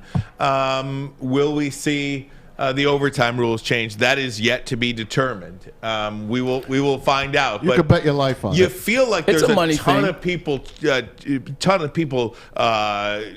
calling for it today. And speaking of money, you said something last week. I don't know if it was on the air or off the air, but you talked about money that the players get in the postseason. Oh, yeah, we talked about that. That was 2 weeks ago. And I'll tell you, there was a tweet that came across, and I think I have it. You have it. Yes, he has it under NFLPA, Alex. Oh my gosh, it was a great tweet, and I immediately thought of you because of the conversation. Darren Rovell who tweeted it These out. players don't get paid in the postseason. So Darren Rovell, most mind-blowing stat from this weekend in the NFL: the NFL owners paid $9 million total to all 212 players on the rosters of the 4 teams in this weekend's divisional rounds. CBS and NBC each make that in less than a quarter of commercials this week. How these players are not getting paid bonuses or anything like that is astounding. What do they make? 40,000? 42,000? No. 212 divided by 9 million. It goes up each week. For week 1, it's like 15. Like week 1 is like 15 grand. Then it's like 25. Then it's like 40. And then it's 75, I do believe. The owners are going to say we added the extra game, so we gave you an extra game check. That's what the owners are going to say. Because last week, 2 weeks ago, the players got their full salary. Now they go into the playoffs, and they get just the not salary. You're just getting a bonus pay for making the playoffs. But then everybody has different things, too, though. Like, for example, Matt Stafford, his contract for each round he goes to, he gets an extra $100,000, or for touchdown throws, in wins. People have those kind of escalators in their contract too. So individuals do have escalators that will bump their salaries up, but on a base scale for everybody for just set game, it's all the same. Money needs to go up. Like I like the fact that everybody's making the same in the playoffs. Like I love that. But you need to bump it up. Well, it just kind of highlights, too, because as a sports fan, all we do is hear about how much money the players make. We don't hear about how much money the owners make, how much money the networks are making. That's not top of mind every single time hammered into your hopes. So what does a sports fan do? A sports fan talks about how much money the players are making. When you talk about the percentage compared to what the owners are making or the networks are making. That's because it's in front of them. Yeah. Like when they go on Instagram, when they go on social media, when they go on TV, they see these nice suits, these nice cars, this jewelry, this lavish life, these trips that they take. They don't see that from owners. Owners aren't posting what they do with their set cash, which is a ton of it, on social media. That's another reason why. Guys, I want to get into the Saturday games, if we could. Bengals, Joe Burrow, my goodness. They beat the Titans, game-winning kick at the buzzer, and then Aaron Rodgers is done. Stunning way out. 0-4 now against San Francisco in his postseason career. Is that the end of Aaron Rodgers in Green Bay and in the NFL? We'll pose that question next. Ermanni and Edwards. Woodward Sports Network, bottom line. Okay, you thirsty little spin goblins. I want you to pedal into the next dimension. Spin it! Spin! Spin! Uh-oh! Carmen's falling behind. Let's give her the hiss of shame. Spin! Spin! Spin till you bleed! Don't ride the bike of shame. Come to Planet Fitness and find your own lane with tons of equipment, free fitness training, and no hissing. Join today for just $10 a month. Putting on a show here, that's how you answer. We love our sports. We just wish they'd love us back. Detroit sports for Detroit sports fans. Woodward Sports. Hey gang, it's Maz for MyBookie.ag, our studio sponsor, the place I put my sports wagering in. If you're a first timer, you're in luck. If you use the promo code Woodward, MyBookie will double your first deposit all the way up to $1,000. No matter what you put in, from $1 to $1,000, Get it doubled instantly using the promo code Woodward. NFC, AFC Championship this Sunday. You got it. It's the 49ers. They've lost. They beat the Rams 2 times already this year. And guess what? The Rams are a 3.5-point favorite at home. Can they be the first team to win a NFC Championship at home and go to a Super Bowl at home? We'll have to find out and see how it happens. And how about that AFC Championship? The Chiefs, a 7-point favorite over the Cincinnati Bengals. How do you bet against the Chiefs? But the Bengals have been a great surprise. Use that promo code Woodward at MyBookie. Double your first deposit all the way up to $1,000. Bet anything, anytime, anywhere with MyBookie. If you have a gambling problem, please call the Michigan Problem Gambling Hotline, 1-800-270-7117. I didn't even think about that last year. You're right. They had Tom had to go on the road. Yep, they were on the pack with no fans. Yeah. I was really looking forward to a rematch of that game, by the way, with fans. And I said it. And look, I backed the pack from the get-go. But I said if they had one game they didn't want to play, it was against the 49ers. And I said if they get by the Niners, they're going to win it all. But it didn't happen. And if you look at this Niners team that goes into Green Bay and wins, I mean, Kyle Shanahan has not lost to Sean McVay. No. I mean, you know, I think a lot of people, because they want to see Matthew Stafford and the Rams in the Super Bowl, are automatically putting Matthew Stafford and the Rams into the Super Bowl. And I don't know, man. There's something ugly about this game. I don't want to see San Francisco because it's an ugly game that Jimmy G plays. It's just an ugly game. The ladies want to see it, though. ladies I mean, they are just all over. I mean, the guy is Hollywood. Oh, lather up. Holy God, is this guy lather Hollywood. up. Nonetheless, we can talk about that. Horrible that game, quarterback, though. But how they go into Lambeau Field and beat the Packers. I was happy to see it, to be honest with you, because I'm not your ticket withstanding, Maz. Look, I don't care for Aaron Rodgers. I think he's a jerk. I'm not a Hall of Fame voter, Marcus, so I can say that. He's an all-about-me kind of guy. He is the antithesis of Tom Brady, in my opinion, and I'm happy to see him go. I'm happy to see an exit from Aaron Rodgers. But I don't know if he comes back. But we talk about what happens in a game. Green Bay made it look so easy first drive. Yeah. First drive, they waltzed down the field, scored a touchdown. After the second possession, fumble, and it was over. They were on their way to score again when that fumble happened. Fumble, and it's over. Yep. Completely different game at that point. They scored 6 points after that. Disgraceful. So, again, I don't feel sorry for Aaron Rodgers today. Oh, he sucked. I mean, he sucked. So people are going to talk about the special teams, and they sucked. Yes, I understand the special teams. The punt block for a touchdown is my favorite play. My favorite play in football. Inexcusable. Punt block.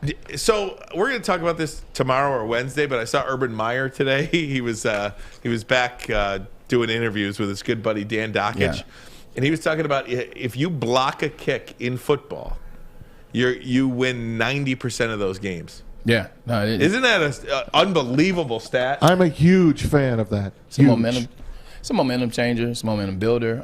It can turn the tide like that. You know, you go from being down to winning a game or being in a position to come back or get it going. You know, just getting back to Aaron Rodgers for a second. We talked last week and we said who had more pressure. You know, and we had this conversation talking about who had more pressure, the remaining quarterbacks. And mine was, I said, I believe it's Aaron Rodgers. I said Aaron Rodgers is, I think he's 11-10 in playoffs right now. Congratulations, you hit it on the nose. It's just because it's one of those things, man, where he's 1-5 in NFC Championship games. You know, and you can even argue that I don't want to play that game, but you can even argue that one game because Jay Cutler got hurt, didn't play the whole second half. He was on the bike the whole second half, and they were balling when he got hurt. But you just look at it, it's like for you to talk about this guy is the best preseason quarterback ever. He's the best spinner of the football ever. The things that he can do, the talent level that he has with his arm and his patience and his skill. You talk about all these things, but he can't get it done in the playoffs for whatever reason. Like, name me an Aaron Rodgers playoff moment. I'll do you that. I'll do you one better. Name me a moment. I can think of them, one, man. and it was the throw against Dallas on the sideline Yeah, when they there came you back go. and beat Dallas. Like, and that was after the Dallas had beat us. So like that was a huge moment. Yeah. That was a huge play. Outside of that, But for Des Bryant had that touchdown to beat him. exactly, And they took it away from him Yeah. once again. Yep. So it's one of those things where for people to say how good this is, he's great, he's the real GOAT, and every year you got to prove it, man. Like, you mean it if I would have told you, and Adam Beydoun said this, by the way, if I would have told you going into yesterday that all Aaron Rodgers would have to do at Lambeau Field, Curly Lambeau Field, all he would have to do is score 14 points. I legitimately would have refinanced my house. I would have put everything up, my car. I would put everything up on the line and put all the money on Aaron Rodgers. I could top that. What if I told you the Packers wouldn't give up a touchdown on defense? And still lose. And So lose. that's why when people talk about the special teams, save it. Save it. They scored 13 points. I don't want to hear it. It's not like they scored 30 points off of these special teams blunders. It's not like they scored 17 or 24. And no, they scored 13 points total is what 49ers scored to win this game. Aaron Rodgers, you got to do better than that, man. Like, you got to do better than that. I think his legacy is somewhat fraudulent. It is. Oh, it It's absolutely a fraudulent is. legacy. And It that, absolutely You got it. just think about this. Just think if Stafford goes to the Super Bowl. He got the same amount of wins in the NFC Championship that Aaron Rodgers does. There's nothing almost about it. I mean, it is. Tom Brady has Yeah. more NFC playoff wins than Aaron Rodgers. Tom Brady been in the NFC for 2 years. Listen, He has man, more wins. You're not going to crazy. find a bigger Aaron Rodgers fan than me. You guys know that. Yeah. He gagged. He gagged. Terrible. He just looked like he was in the clouds all day. He looked like he was like And on he something. might have been. It almost What might was have he been. on? He was on something. It almost looked purposeful. Like, Yeah. I'm going to get you guys here and then leave you at the doorstep on purpose. Like, I mean, obviously. He was that bad. He was awful. Do you think he's done? Do you think he's going to not only leave Green Bay but retire? I do. He's got that Hollywood girlfriend. I think, he knows he's a marked man in the NFL. So here's He's the not quote loved. after the game. So many guys' contracts are up on the brink. Lots of decisions have to be made. I don't want to be a part of a rebuild if I'm going to keep playing. So, look, we had Wayne Larrivee on earlier, the voice of the Packers, They're with $50 us. million over. They went all in on a championship this year, and they were $42 million over the cap for next year. So there's going to be a lot of decisions made. I don't know. I'm not a cap guy. I don't know how you re-sign Devontae Adams if you're $42 million over the cap already He's talking next about year. wanting to play with Derek Carr. He's going to the Chargers. He talked about wanting to play Justin with Derek. Herbert, Yeah. I think so too. It's one of those things. Is he coming back? Is he not coming back? Watch the NFL Honors Show the weekend of the Super Bowl. That'll let you know if he's coming back or not. If he loses that award, he's coming back. If he wins it, he's not. You really believe that? I think if he wins it, he's done. I think he won in spite of everything was said. He had a bunch of snarky remarks as it related to not being able to win anymore with the immunization deception kind of deal. I know, but his team lost. I think if he wins, he leaves. My guy, Michael Lombardi, that I always talk about, the general manager, crucifying Matt LaFleur all weekend long. He's he's another guy that deserves some blame too. What he was talking about was so many times now in the NFL, these NFL general managers are not hiring head coaches any longer. They're hiring play callers, and they call them the head coach. All they do is the offensive guy, and they call the plays, and then there's a separate defensive coach, and there's a separate offense or special teams coach. He said back in the day, LaFleur's hired that special teams coach. Back in the day, if your special teams had a problem all season long, the head coach would go coach the special teams and make sure that they'd coach them up. That special teams has been one of the worst units in the entire league all year long, and Matt LaFleur did nothing about it, down to the fact that they had 10 guys out there on the game-winning field goal attempts. Yeah, they were all in the clouds. Green Bay had 10 guys. They were the done. final play of the game. They got lionized. They got lionized. Same. What has to happen with LaFleur's last year? It's always somebody else's fault. It was the defense's fault. You know what I'm saying? Oh, by the way, you bought the defensive coordinator, and it was him taking the ball out of Aaron Rodgers' hand. It's always something where he's dodging blame. It's like, well, Rodgers should have ran. Well, it was the defense's fault. Well, it was the special teams' fault. You hired this guy. My junior year at Michigan, we were playing against Iowa. Jim Barker was our special teams coach. Jim Barker came up with this rugby roll style punt, and it didn't work at all in practice. It did not work in practice. It was blocked, dropped. I think the punter slipped one time running it. All week it was terrible. And Lloyd told Barker not to implement that in the game plan. Do you know not only did he implement in the game plan, he did it twice. It was blocked partially once. It was blocked fully the second time, and he had a kick return. We still lost by 7. Did he get fired? Moral of the story is his his ass didn't ride back with us to Ann Arbor from Hawkeye State. Well, not Hawkeye State, but from Kinnick. He didn't ride back with us, and we never saw him again. We got rid of him. That's what you have to do. That's what your job is as a head man. Your job is to see where your coordinators are struggling, and if they're struggling enough, you got to get rid of them. I will say this. A.J. Dillon's injury really hurt them. Yeah. At one point, when Aaron Jones needed a break, they put some other guy in. San Francisco, no, they weren't going to that guy. They rushed. I think they might have had an interception on that down. Aaron Rodgers had his chance last year against Brady, wide open on that second or third down on that rush. Didn't do it. In other words, he froze like a deer in the headlights, and he froze again. I'm done. You're done, and maybe he is. You know who's not done is Joe Burrow. I told you! Man. Where's that cigar? Week 1, baby, You got about that cigar, Joe Burrow. Braylon? Put that cigar Oh, on. man. And I gotta then get one that Joe point Burrow. about this Bengals team, too, that I'm going to make as well.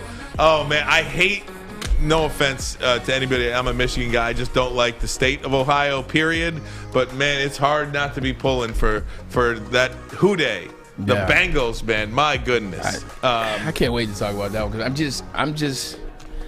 I'll wait till we get back from Tannehill sucks I too. can't wait, I can't wait to yes. talk about Mike Vrabel. Tannehill You're an idiot, sucks. Vrabel. Ermanni and Edwards. Woodward Sports Network, the bottom line. 2-point for version. Everything that we've hoped for, finally. He's going deep, right side. Oh, that is Edwards out there. He goes up in the air at the goal line. Hey, it's Braylon Edwards here, wanting to welcome the sports marketing agency to Woodward Sports Network, to the family. Glad to have you guys. For the last decade, the sports marketing agency has literally leveraged athletes around issues such as mental health and substance abuse.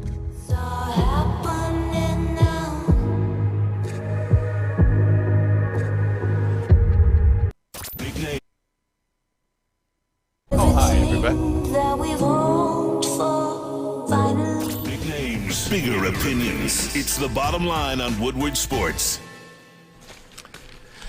Now I'm ready for you. Guardian Alarm, your local security experts. They've been in business for over 9 decades. That's over 90 years. So they must be doing something right. That's right. A good defense on and off the field that helps you feel secure. Guardian Alarm, state-of-the-art technology that helps you feel safe. 24/7 local monitoring. They have convenient features that let you check in on your home, control your lights, your temperatures, detect smoke and carbon monoxide, even going to let you lock and unlock your doors. All you have to do is call this simple number.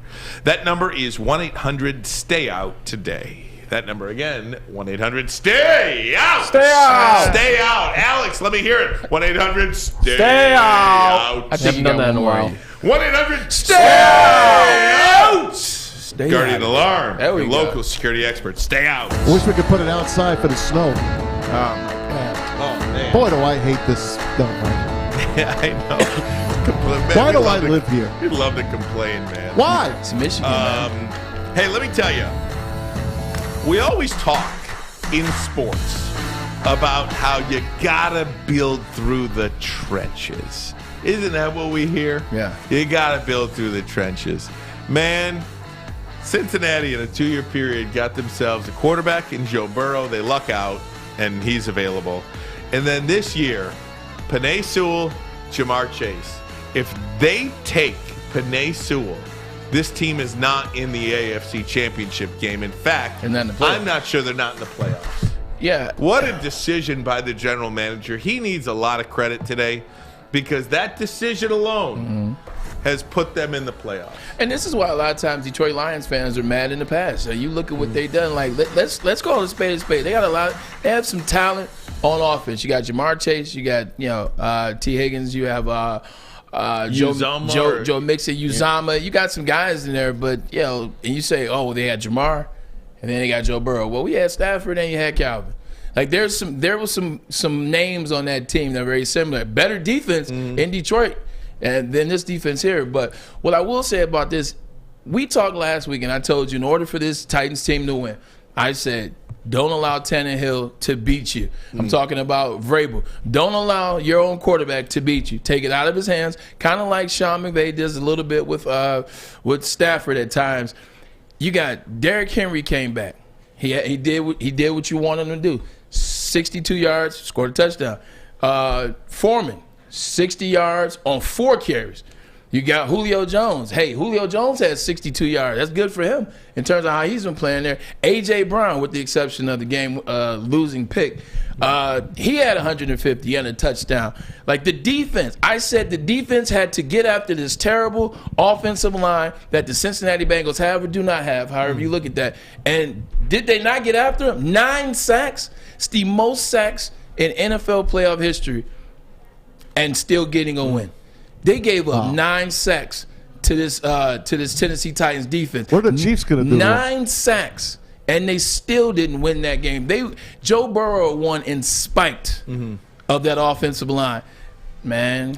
And also Ryan Tannehill, 3 interceptions. There you go.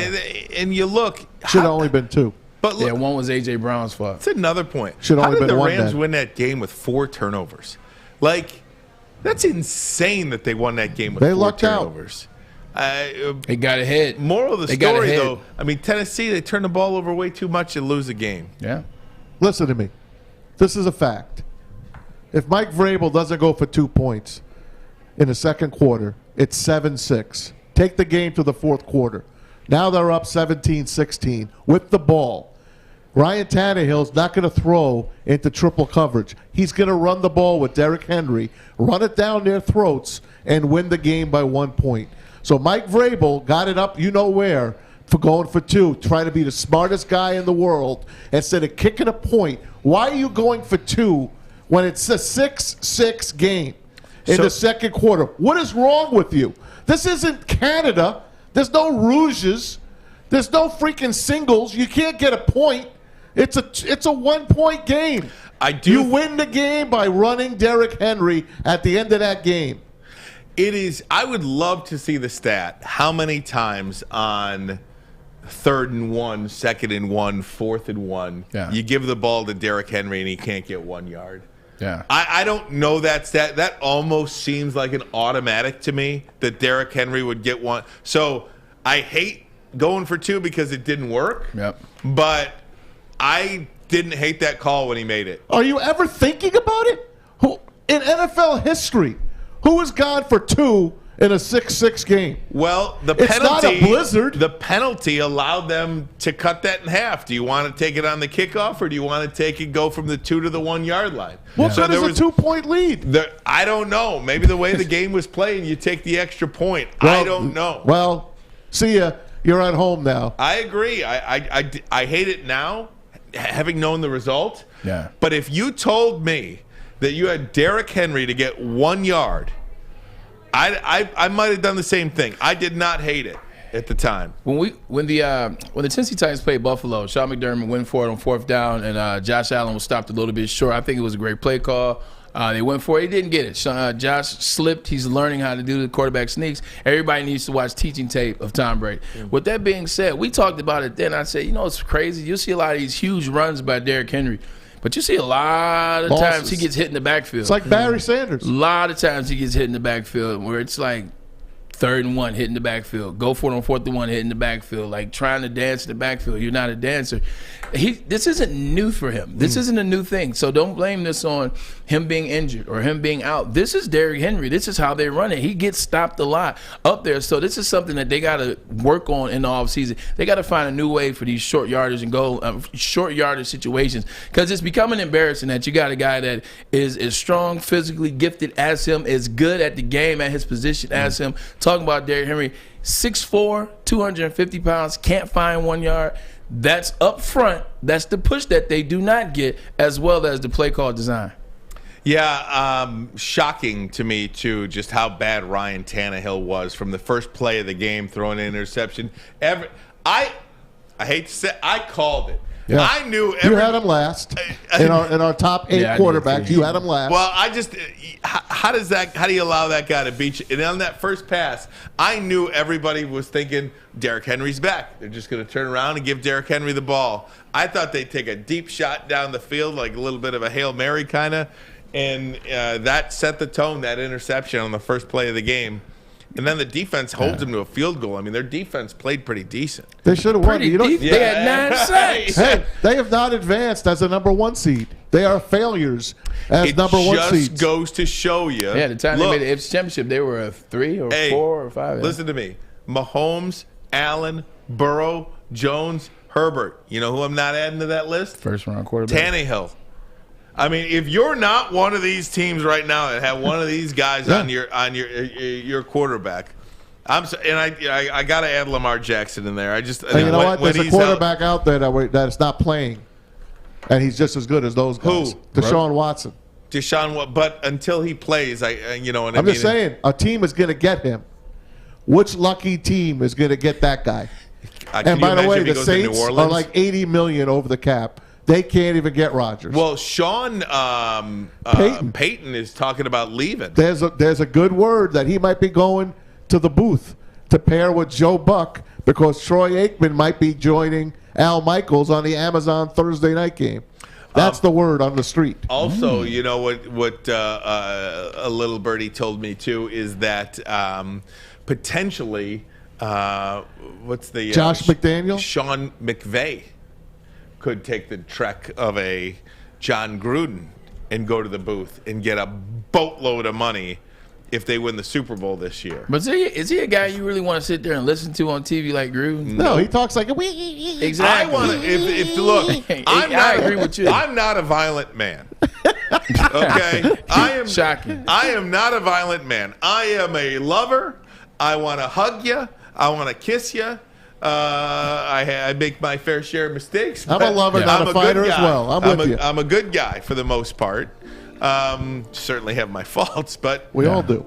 If I could punch one person square in the nose, Sean McVay, it would be Sean McVay. I don't know why. Would it be in Cabo?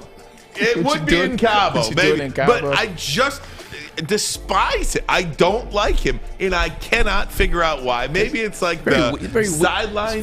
Because he's in love with Matthew Stafford. Oh man, he's very weaselly. He looks like a weasel. Yeah. Hey, good job out there, man. He has like that feel. Did you see him mouth to Matthew Stafford? I effing love you, man. Yeah. I know. You know, I mean, I know. So like, there's talk catch that him in the kitchen at like midnight eating cheese or something. That if they win a Super Bowl, he could go to the booth. You know what we should do next? Huh? A Harbaugh update. Oh yeah, we do have a Harbaugh update a little bit. A lot. Let's do the Harbaugh update. And we've got so much stuff here, guys. Tennessee shouldn't have lost that game. Oh, I love you, NFL. Tennessee shouldn't have lost that game. No, they shouldn't have. Point blank period. They shouldn't have lost that game. A.J. Brown, I mean, he had a By the way, he's my new favorite receiver. He had a hell of a game, man. He's very Deebo Samuel-like. He's a better receiver than Deebo Samuel, but he also has that run like a running back type skill in him as well. He's a stud. Man, like you just hate for games to end like that. You know what I'm saying? Shouldn't have. Absolutely, guys. So, look, a little bit of a Jim Harbaugh update, and I think a lot of Michigan fans will be happy with it. We'll do that next. Ermanni and Edwards. Woodward Sports Networks, the bottom line. I'm Kay Cunningham. Working with Hall Financial to purchase my first home was easier than I could have ever imagined. They treated me like family from start to finish. Find out for yourself at callhallfirst.com.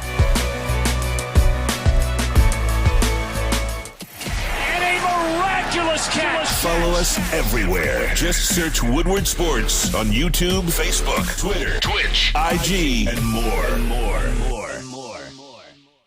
Start your new year with a new network. Woodward Sports Network is here. Citron World is an aspirational lifestyle beverage brand with a line of sparkling flavor energy beverages, premium bottled water, and revitalizer shots. I finally had the water. It is amazing. Actually, the bottle was sitting over there by my book bag. But Stuff is really, really, really good.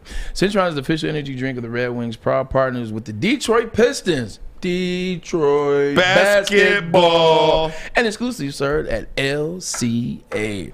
If you're looking for premium ingredients, long-lasting energy, balanced hydration, essential vitamins, and great taste, guess what? Centron is your choice. Buy online at CentronWorld.com with promo Red Wings 10. Save 10% with shipping included.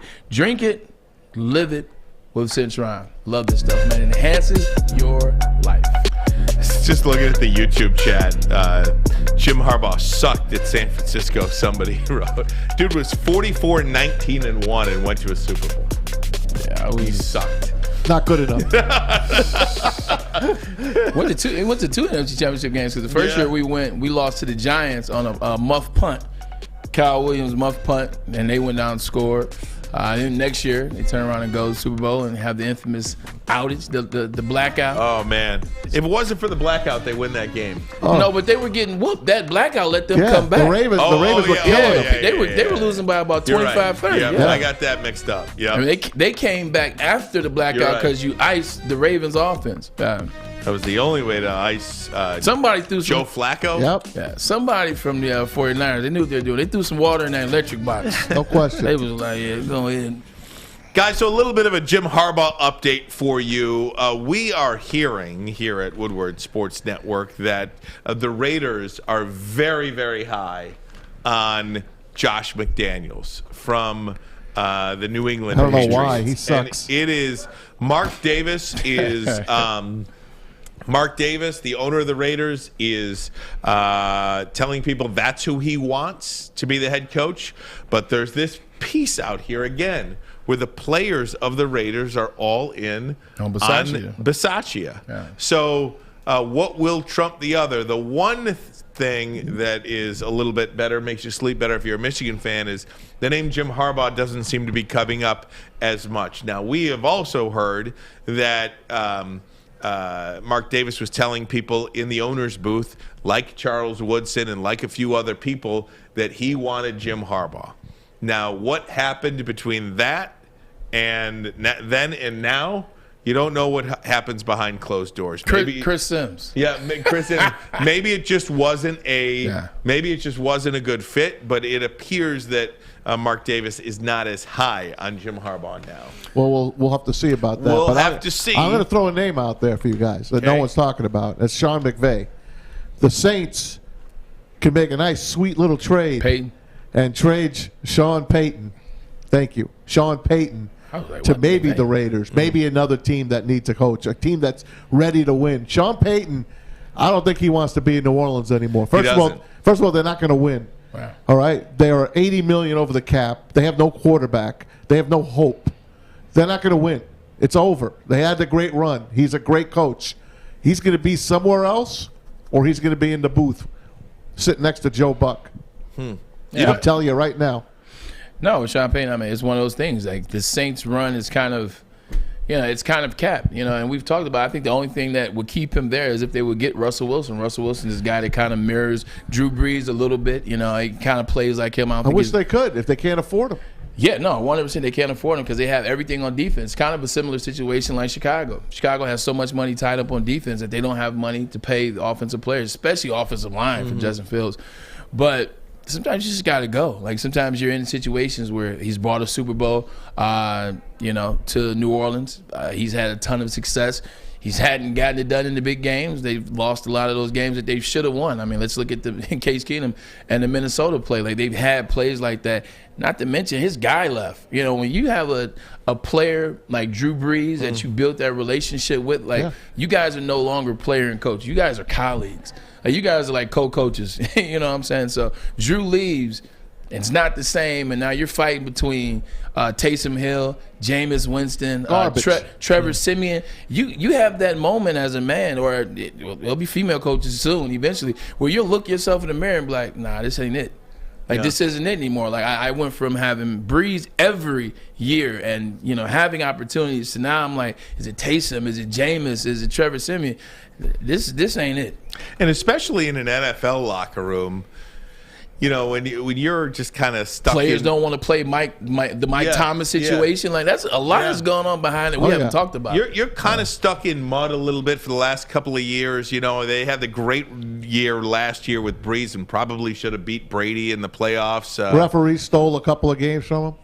Yeah, they did. Yeah, I mean, sure, but I mean, you're just stuck in mud for a while. You're living off of that one Super Bowl, which is one more Super Bowl than we have here, but still, it's just that's been what it was. It gets stale. How long do players want to listen to that same voice in the locker room without some change? Yeah, you want those changes. Every year, there's a theme behind the team. Like every year, let's just focus on the Detroit Lions. Dan Campbell, he comes up with his the coaches on his staff, they get together, they sit around. What's this year's theme going to be about? They'll get the captains involved. They'll get the leaders, who I forgot, our team's so young. But you'll get the leaders involved, and you come up with a theme every year. Every year is a different theme. It's, play all the way through. Why not us? I think that's somebody's theme this year. Why not us? Like, you keep coming up with themes. When you got the same guys, same people, same team doing the same stuff, hard to come up with new themes. And it's hard to buy in to new themes. I'm like, we said that 7 years ago. We said that 8 years ago. That was 6. Like, sometimes you just got to, hey, man, it was fun while it lasted. It's part ways. Now you bring in some new energy. Sometimes you need new energy, whether it's a great man or not. Sean Payton's a great head coach. He's one of the best we've had in the last 30 years. Sometimes you just got to move on, and the team has to move on from a guy. When was the last time a team made a trade for a coach? The Oakland Raiders. The Raiders and the Bucs. Yeah, agree. Okay? Don't count out the Raiders traded for Sean Payton. Does it? Yeah, I don't know. I feel like this is just a new direction too that so many teams are going. With these younger first-time head coaches, I feel like that is all the in vogue kind of situation. When was the last time?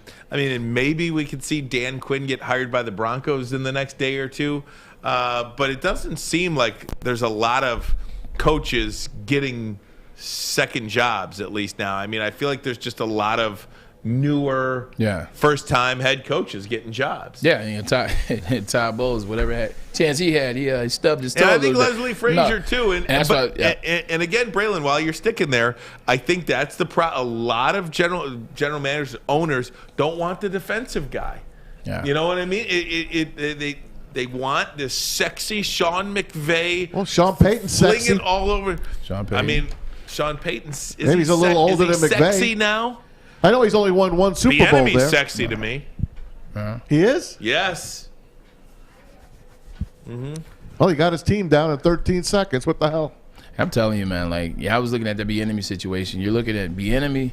You're looking at Brian Daboll. I'm telling you, man, you need a guy like that with offensive prowess like that, a mind like that, have been around some guys like that to come in that Chicago situation, because I think there is something in Justin Fields. Like, he was a quarterback that was very different for me watching him in college than watching Dwayne Haskins or watching Terrell Pryor or watching Cardale Jones or J.T. Barrett. Insert Ohio State black quarterback. He was very different. He actually had skill. He actually threw in the pocket. He actually played in the pro-style offense. They changed their offense at Ohio State with Ryan Day, where he wasn't just throwing the ball to Paris Campbell for a 1-yard receiver screen and Paris Campbell taking off for 25 yards. He wasn't just with Mike Weber doing RPOs. He actually was standing back there in the pocket. He was making his reads, going through his reads. He's a guy that was winning games for them, not just the talent that they had. I think there's a lot in there. You got to get a guy like Daboll, got to get a guy like Bieniemy who knows offense, who's coming from Josh Allen and Patrick Mahomes. If you look at the 8 coaches this weekend, you got Andy Reid, you got Bruce Arians, and then you got 6 pretty young guys. You got LaFleur, you got the guy in Cincinnati, Zach Taylor, you got Vrabel, Shanahan, McVay. Even McDermott's a young guy. The best of all of them. Even McDermott's a young guy. But Kyle, can you imagine where the San Francisco 49ers would be right now if Mac Jones was their quarterback? Well, we don't know that yet. No, we don't. You got 5 dinosaurs left, and you're probably going to lose 2 of them this year. You got Andy Reid, and I love them and respect them. Just using this as a funny term. You got Andy Reid, you have Pete Carroll, you have Bill Belichick, you have I think you just named one in the playoffs. Arians. Bruce Arians, and there's one more. You have 5 guys that are left. They're all going to get replaced by the younger coaches. These younger coaches, 40, 41, like that's the sweet spot now. They're going to get rid of all these guys. I mean, don't be surprised if Sean Payton just like, you know what? It's a young man's game. It is. It's a young man's game because if you come from a place of having so much success like Sean Payton, you want to go to a spot with something like that. Mike Zimmer got out. You know, Mike Zimmer's another Mike Zimmer, one. he was another. There you go. It's another guy. I'm telling you, there's smoke. Where there's smoke, there's fire. Yeah. Sean Payton to Fox. Sit next to Joe Buck. Could be something. Collinsworth doesn't want anything to do with Al Michaels. Well, he's going to get Mike Tirico next year. Oh, is that next year? Yeah. So Tirico. Al Michaels. Al Michaels is going to go to Thursday Night Football with Amazon. He's looking for a partner, and it's probably going to be Troy Aikman because Troy wants some money. Troy wants to get paid. Wants to get paid. Look at that. He wants. What's his name? What do they call it? Romo money. He wants Romo money. Yeah. Would Good you point. take Stafford or Troy Aikman? Stafford. Yeah. No, wait. No. Let me. I gotta make it clear. Aikman's a Hall of Famer with 3 Super Bowls. Take Troy Aikman's self, the same Troy Aikman that was in his prime. Take him out of Dallas and put him in Detroit when Stafford was there. Now make that decision. Who you Stafford. Thank you. I was thinking that. That's the better question. Not me. Not me. I'm taking Troy. I know that. We've talked about it. Sometimes I think you just like to. No, I've already said I love Troy Aikman. I know you love Troy. I mentioned him. Yeah, I know you Watch love his Troy. 30 for 30 and tell me you won't be in love with that guy. What 30 for 30?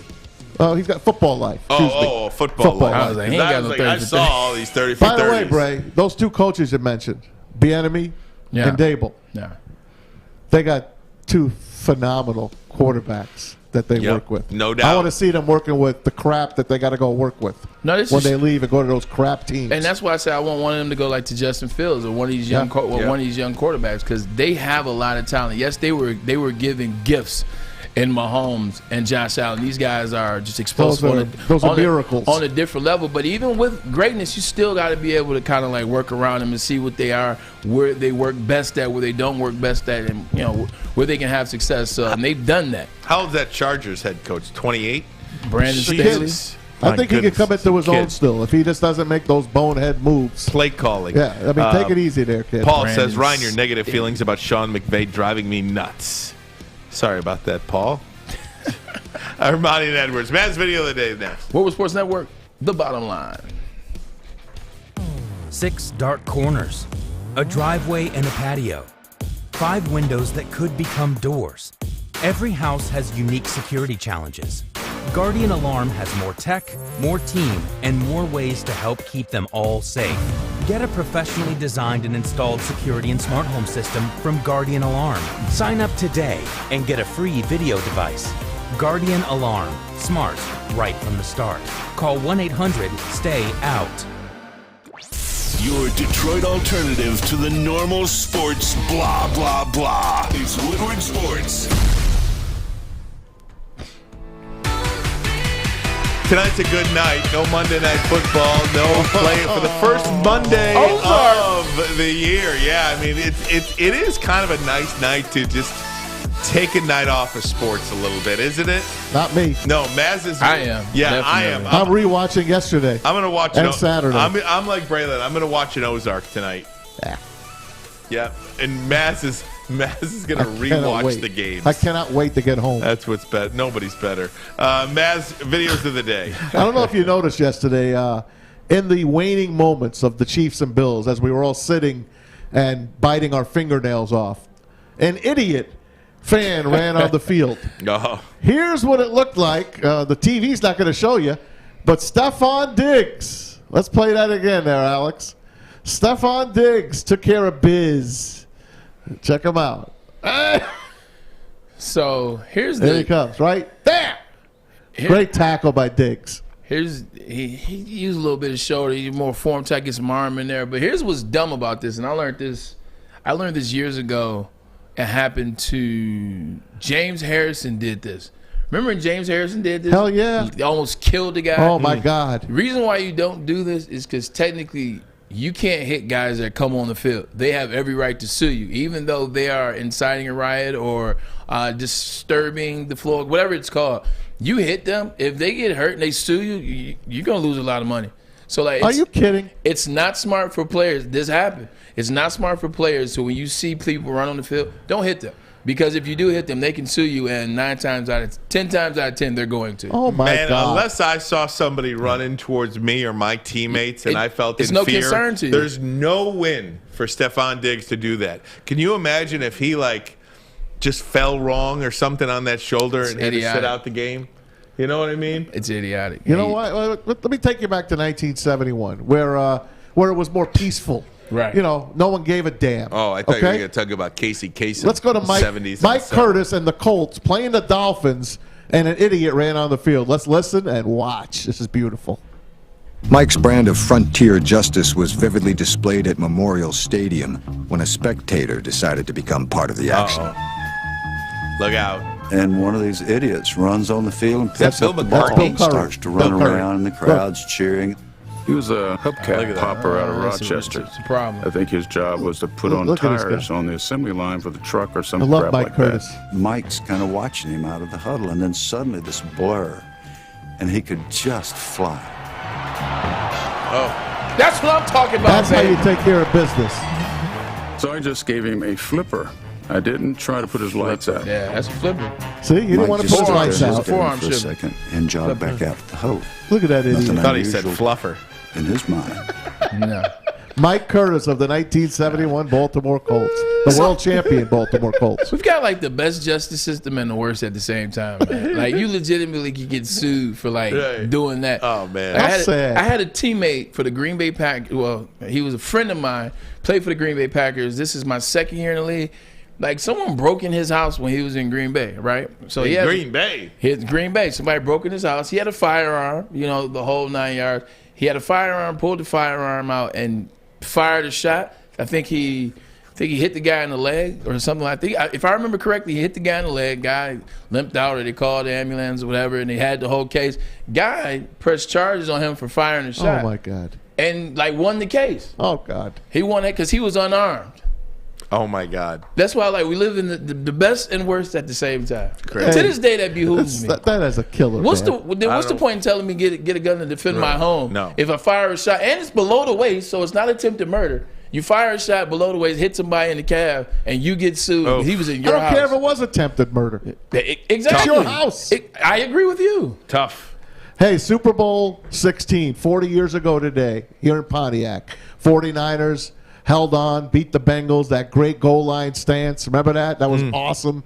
Anyway, a few years later, September, that was the first championship for Bill Walsh, first Super Bowl. Well, his last was Super Bowl 23, also against the Bengals, when Joe Montana hit John Taylor for the game-winning touchdown. Brent Musburger caught up with Bill Walsh and made him cry. You are looking live. Here we go. This is a tough moment in a way, because was this the final game on the sideline for a great coach, Bill Walsh? Look at Brett making poor Bill Walsh cry. That was it. A moment right now with the coach down here inside the locker room, Jack.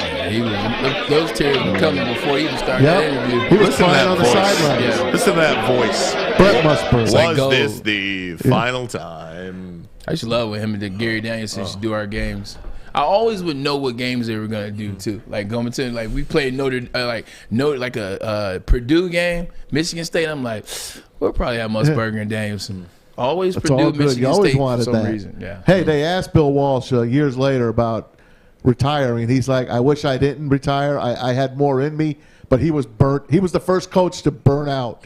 Before Dick Vermeil burnt out, Bill Walsh burnt out at that time. George Seifert took over, won a Super Bowl. John Madden burned out. They beat, Yep, he did. Chargers. Yep. John Madden burned out early. Yeah. He knew it. He said, I can't do this. I can't do this anymore. Yeah, Bill Walsh, there's a lot on him, man. Just from that staff. Look at all the legends that come from that tree of Bill Walsh. Video games. He was one of the first ones to do video Andy games. Reid is a Bill Walsh guy, Exactly. isn't he? He is. He's still Andy hanging Reid, in there. Ray Rose, There's a Dennis reason he hasn't Scooter. burned out yet. His name is Patrick Mahomes. This is true. I got one more here for you. 16 years ago, this is for my man Braylon. I got to leave you on an up note, right? Yep, always. Kobe Bryant, 81 points. Oh, man. 16 years ago today, the great Kobe Bryant. Kobe. Mamba. I think, is that a Sunday night? Yes, you do. I see your point, though. Kobe down the middle. It was Sunday, I want to say. I think it was Sunday or Monday. It Just definitely let was. Look at this. Soak it in with the crowd. This for the night, at least. He scored 81 of his team's like 121. Unbelievable. And they needed it was the thing that's so crazy about this is people just see 81 and you think about that era of Kobe. Kobe was jacking up a lot of shots. It's called a spade. He was jacking up a ton of shots. This 3-game or this 10-game stretch, his field goal percentage was amazing. He didn't even shoot that. Like his 3-point percentage was amazing this game. Field goal percentage was amazing this game. I think he missed one free throw in this game. That's it. He just shot an amazing clip. Like it wasn't a forced 81, like kind of like where he scored 60 on his last game ever, where he shot 50 shots. Didn't matter. It was last game 60, but it wasn't forced like that. It was an 81 in rhythm type game. I love the commercial with him and Jalen Rose. That's the best. He was like, "How many olives?" 81. I'll never forget. Man, it's so hard to think about that.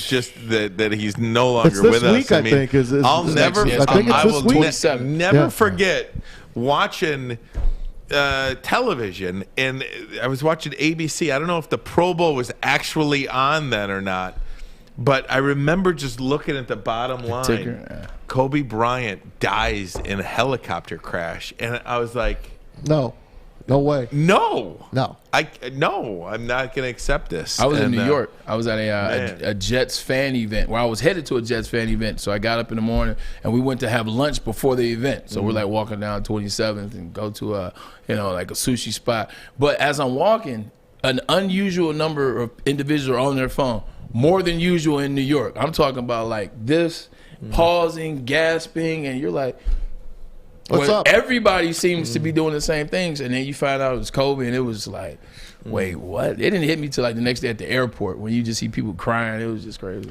I still don't think it hit you. I mean, when you're looking at Vanessa and the daughters, oh my God, Pau Gasol playing golf with his eldest daughter like a couple of weeks ago, that's really special. God bless him. Hey, great day today, guys. Let's do it tons again. more tomorrow. Braylon, get us out of here. Well, tons more today. We'll talk more about this past weekend in NFL. Also, Big Stan the Man will be in, so we will bring this back. Talk about Mahomes. Talk about Allen. We'll talk about the Lions. Get them involved. Harbaugh watch day. Who cares at this point? Harbaugh's not going anywhere, but you know what? Sometimes you gotta take a break from the action. So tonight, I'm going Ozarks. I'm with you. I'm Netflix Ozark, and then also Billions is out as well. So I might check out Paul Giamatti on Billions. I charge you guys to do the same if you're looking for a show that's Billions and also Power Book. His dad, Bart Giamatti, the guy that put in Pete Rose in the he had to deal with Rose. I'll let you out in a few years, Pete. There you go, man. Too late. Another great show, another great time. Hey, stay safe if you're driving out there, man. These roads are terrible. I'm Edwards. This is my guy, Ermanni. That's Sam, that's Alex, and that's Big Maz on the couch. And that is the bottom line. See you tomorrow. Oh, that guy's unbelievable. He said, so he was talking to Brandon as he was going out to kick. He gave a little warm-up swing, and he said, it looks like we're going to the AFC Championship right before he went out there to kick it.